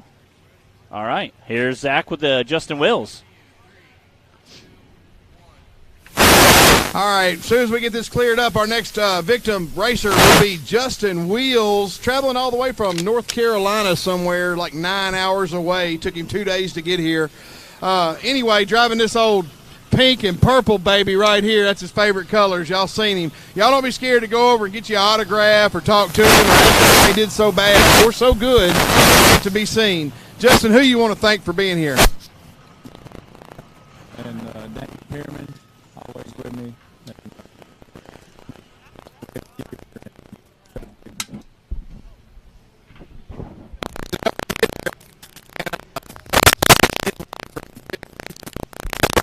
He wants to thank his wife and daughter Yep. for traveling with him all this way. I heard all of his sponsors. Daniel Pierpoint.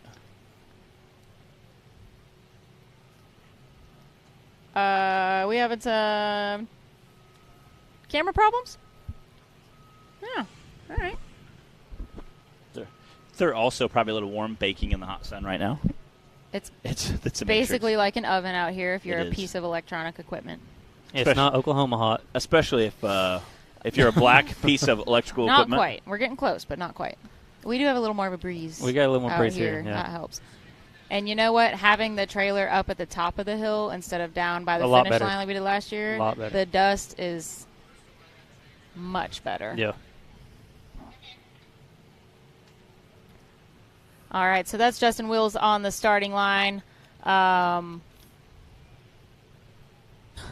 Is that our view right now? All right, this is what we got. We're getting a battery changed out, and then we'll have our other camera view back. Do we have a drone up right now? Okay.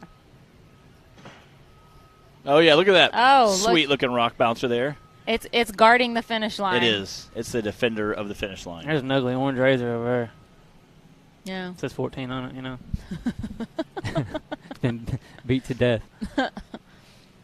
Is that on top of the trailer, Taylor? A wounded razor. No. I like that. I like that shot. Great Poor finish thing. line shot there.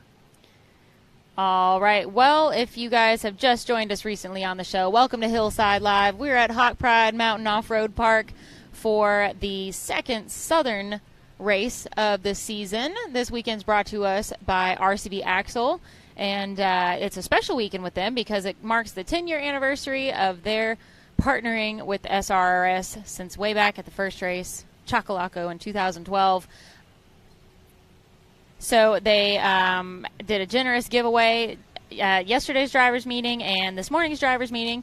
So one for the UTV class, one for the bouncer class. And Nathan King and Jonathan Andrews both took home some really nice prizes from RCV Axle. We had Ricky B up here with us this morning and actually just a little while ago. So hopefully you guys got to watch and hear from him a little bit. Yeah. It was fun to talk about, what RCV is doing and has done for the series and the sport over the years, but just to hang out with Ricky, too, because he's been around all this, for the last decade, too. It started out with Ricky B Photography. Oh, yeah. And now he's a huge part of RCV and helping a lot of the drivers out, and they've got their hands in a lot of different facets of the off-road world. So, and even spending, like I said, we talked about drifting cars. Now even moving into on-road race cars. So super cool to see them, kind of spawning out and doing different stuff. And again, it's kind of nice that he, showed honor to us and said, hey, we appreciate you guys because you guys have gave us the elite pad to kind of go into all forms of motorsports. So we appreciate that. And they obviously have been a great sponsor of the series, and they help out a lot of drivers. I know, Ricky, anytime I have issues, I call him or call Josh up there. He used to do warranties. Now he's kind of moving over, but like I said, he's a guy I talk to on a regular. So it's good. So it's been fun to kind of commemorate that 10 years because I hadn't really stopped and thought about that either, how long it's been, you know. So awesome time having Ricky out here. We've got Ben Casey sitting up here with us right now. We were chatting a little bit earlier. If you just jumped on, Ben races with us in the UTV class, usually. Today you're just hanging out. Couldn't get it all together today. Yep, hey, it happens. And I announced our Skinny Pedal Award winner from the race at Visions earlier, and that was Anthony Yunt. So he's going to get an awesome trophy from Jonathan Shepard at Skinny Pedal Fab. Those things are really cool. They are cool. Have you seen, I haven't seen them. Pictures of them? Mm-mm. There's a few floating around on Facebook. We might have to repost another one because Ricky hadn't seen one either. You want to have that trophy, but yet you don't want to earn that trophy. No, it always ends up destructive. It's never a good thing. But I like it because if you're going to come out here and do something crazy and show out, even if it wasn't your intention, at least you can get recognized for it. You're going to have a cool trophy. They're like they look like a flag, kind of. I don't know how to. I'm doing a very good job describing it. It's very neat. But plus a little cash. So shout out to there's cash out with Jonathan Shepard and Skinny Pedal Fab for partnering with us on that this season. Hopefully that's something we'll be able to continue next year. I don't know. We'll see. Good. But, we've had a fun time with that because while we're watching, we're like noting who the nominees are going to be. And then we'll put together a little reel of them, put it on the website. And then all you got to do is go. You can watch the recap and kind of see what everybody did. Click on the driver that you think, and it's just a really Are they doing easy it poll. for UTV and? It's for anybody. Anybody in any class that we think did something crazy or wild or fun to watch. This is Justin Wills taking off. Again, clock is hot, coming out of South Carolina. Justin definitely, he and his family do some of the most traveling, I would say, out of many of our drivers, especially when we get to the more western parts of the country and those parks. But he has been super consistent racing with us all season. His daughter Gatlin races in the UTV youth class now. Boy, she's all about it. She's on top of it. She's leading in points on that. For the I hadn't looked at him yet. Coming into today. She definitely takes after her dad. He doesn't have those purple light whips on the back anymore. He doesn't. I think he just broke them so much. Come on, get up there. Get it. Come on, stay in it. There you go.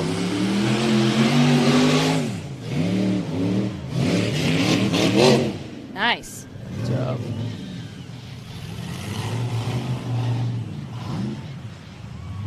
.200. And that was Justin Wills with Digging Deeper Racing. Looks like we've got Randall Key on the line. So good to see him back out here with us again. I know he's had a struggle getting buggies done this year. And Randall, speaking of RCV having been part of the series since the very beginning, so has Randall. I think he's probably been to more races than pretty much any driver at this point. I would say so. It's him and Bobby both got to be up there, but I think with Bobby taking some time off, I think he might even be a tad ahead of Bobby. Let's go down to Zach and see what they have to say. All right, guys, one of my favorite racers and one of the OGs of the SRS, NRA, everything, Randall Key, racing his buggy for the second time in our series. He's got this new Outlaw, IFS, IRS, all converted over so he can run it with his hand controls. And he's still getting his sea legs, but from what I saw at Visions, the man is absolutely on keel. Randall, who you want to thank?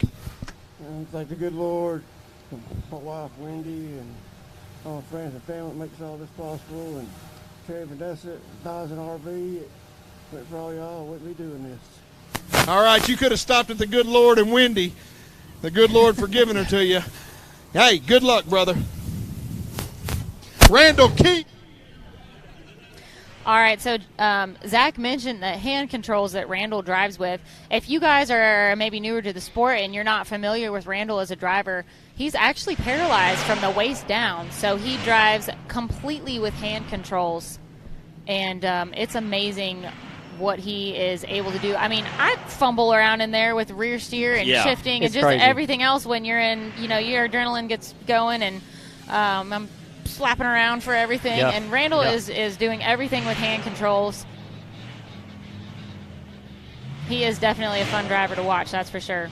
That just goes to show that, anything that happens to you, you don't give up on it. That's You right. know, if you want to do it, do it. He's very inspiring, Very. for sure. And like I said, he's been part of the sport in the series since the very beginning. I think this year and him missing the first half of the season, I think that's the most races he's missed. Yeah. It I has. mean, probably since he started racing, if I'm not I've mistaken. never seen him miss that as many as he has. Yeah, and I know that was hard for him. It was frustrating for him, Very, to not be out here. Again, we're going to see what he's going to do with this buggy. Again, it sits a little bit lower, so again, we'll see how that clearances the rocks. I know some of the drivers have looked about, obviously. Oh, come on. Dang it.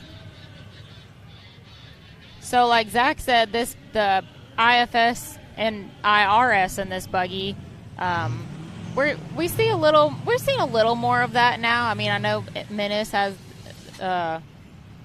We already saw that. Yeah. What year was Menace built? Menace 2 years ago. Was it 2? So we're seeing a little more of it now, but it's not super common in the bouncers yet. Not yet. So I'm curious to see as Randall gets more comfortable in the buggy and what he's able to continue to do with that throughout the season. That's a big change to go from that to, straight axle. Yeah. Different feels. Because he drove Rage and Blaze before that for a long time. Long time. Yeah, I can't remember how many years, but he was in both of those for quite as long quite as I some can time. remember. Yeah. So there's always kind of an adjustment period when you've got a new build, and especially when it's a pretty big difference, like it went to with Undertaker now. I didn't even know he had this. Yeah, he brought it out to Visions. Was the first time that we saw him in it. I didn't get to make it to Visions. It's pretty sad. I had to work. Couldn't get off work. It was pretty crazy. Was it? It was I pretty didn't crazy. get to see it. It's Visions is kind of a unique animal in its own, just because there's so much going on with it. There's a lot to it. There is. At one point on Saturday, we had a Ultra 4 race live, a pit bike race live, and a RC car race live, all at the same time. That's crazy. Yeah. It's bananas. It's like you got to pick and choose what you want to Yeah. watch and go to or whatever when you're out there. And they were all three had live feeds going as well, not just racing, but they were also three. Yeah, they're all streaming. Yeah, the night course was probably one of my favorite things. That to watch. was fun. We That watched was really the cool. short course Yeah. racing at night. They had like 24 lights or something set up out on the track. It's a 2-mile course. Yeah, I say it was a good time. Like I said, just if nothing else, just seeing at night with the guys racing around, and it was a lot of fun. We didn't do it at night last year, so that was different. Yeah, that was fun. I was there. I did last year. Yeah, y'all go to Rock Racing TV, and you can go back and watch all the live feeds from Visions and from the other Ultra 4 races this year. There's all kinds of good content on there. Hopefully you're watching this live stream right now from Rock Racing TV. Y'all be sure to head over to that page instead of the SRS page from now on. Matt and I will be watching from the Rock Racing TV Facebook page, and we want to be able to see your comments, answer your questions, all that good stuff.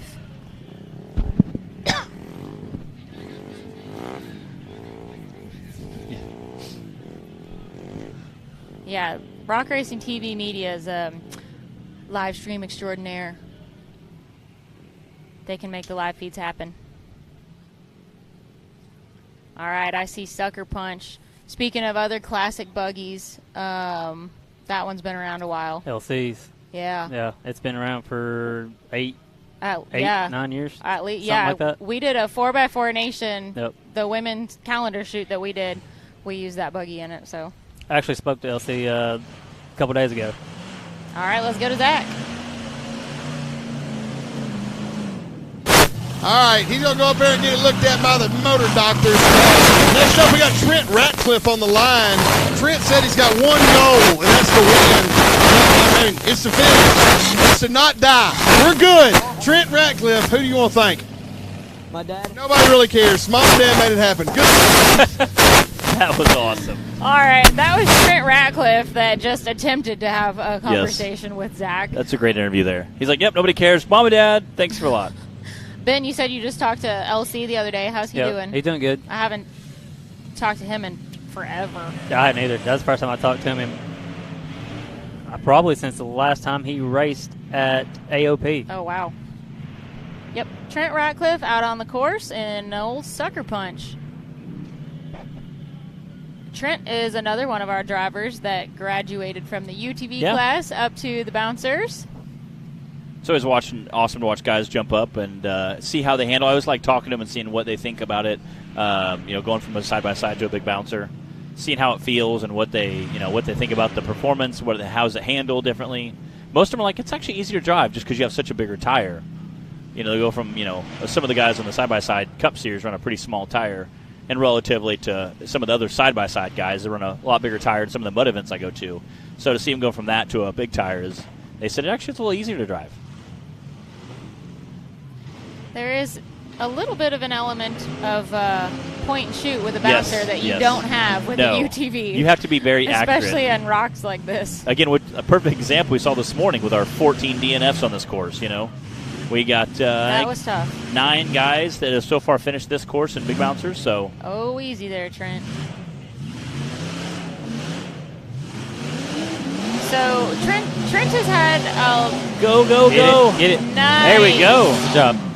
I love seeing that because he's had a little bit of a rough start with Sucker Punch this year and getting used to the big bouncer, so I love seeing that for him. Nice finish. That was an 87.063. Lots of backfiring going on. Yeah, Sucker Punch. A little bit of fuel delivery issue there, it sounds like. He got up, and that's all that matters. Yep. That's right.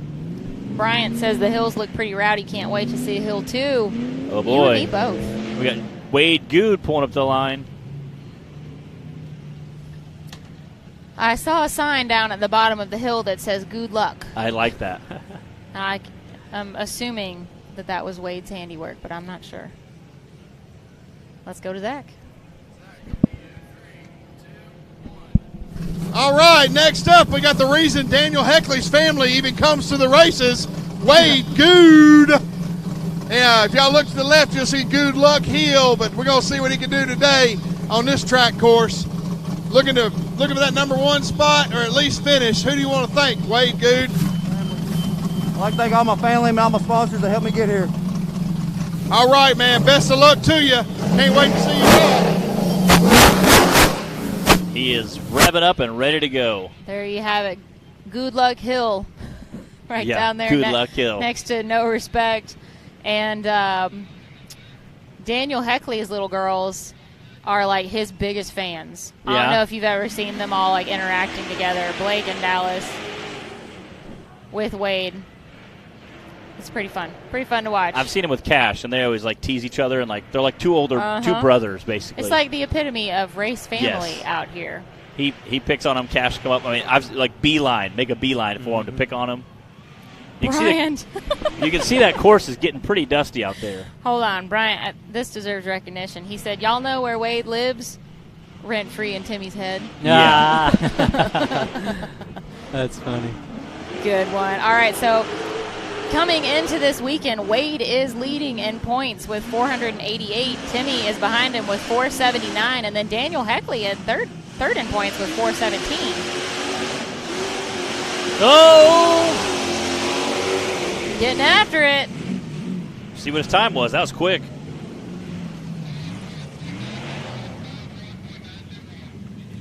Ooh. 51.921.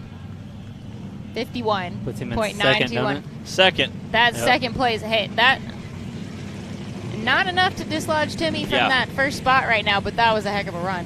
And Clyde just said that's pretty quick for a backup. He did have to stop, back up, get reset, and hammer down again. So that is pretty quick for a backup. Yet again, another driver that started out in our UTV class. Yeah.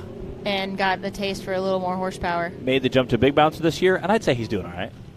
Yeah. Oh, and speaking of, we have Wyatt Wilson on the starting line. His debut bouncer race. Let's go down to Zach.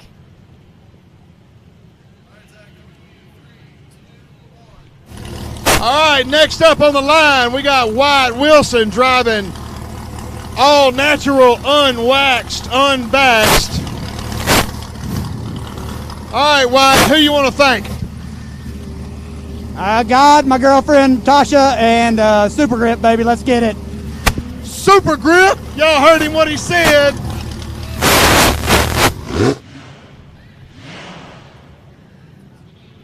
All right, so Wyatt told me he's driven this unvaxxed bouncer about 30 minutes. Okay. I believe.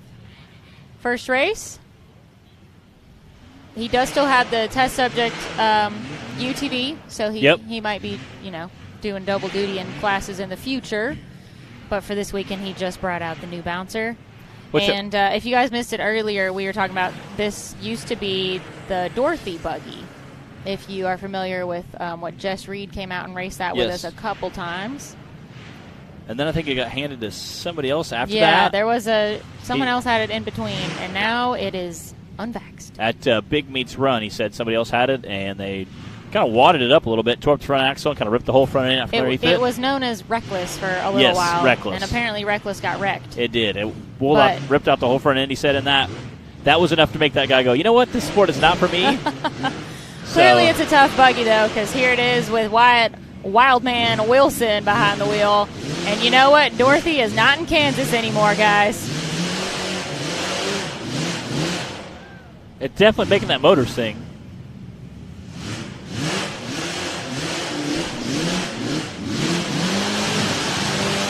Go, baby, go. Come on. Almost there. Come on. Oh, man. Get up there. He's all over it. Don't stop. Keep going. Come on. Come on. Woo. Good job. All there he goes. That's out the a top. feeling you can't get in a UTV. Yes. 86.024 for Wyatt Wilson and the inaugural run of the unvaxxed bouncer. Which we're awesome to see. Again, we'll run through our down through our timeline. Timmy is sitting in first at 48 seconds. Wade Good is sitting in second. Hang on 1 second there. Yep. Check it now. Okay. Timmy Cameron at 48 seconds. Wade Good at 51 seconds. Clint Garrison at third at 58 seconds. Justin Wills fourth at 60. Kenneth Cozine at 60 at 50 at fifth place. Jerry Gray, John Campbell, Wyatt Wilson, Trent Radcliffe, Jack Porter, and Brandon Davis all completed the hills. And then we had about 7 DNFs, it looks like. So that's wrapping up our first bouncer course. Again, we had 14 side-by-side drivers that also had DNFs. So that wraps up our big bouncer section. All right, so that's Hill 1 for all three of our classes today. Taylor, what time are we coming back?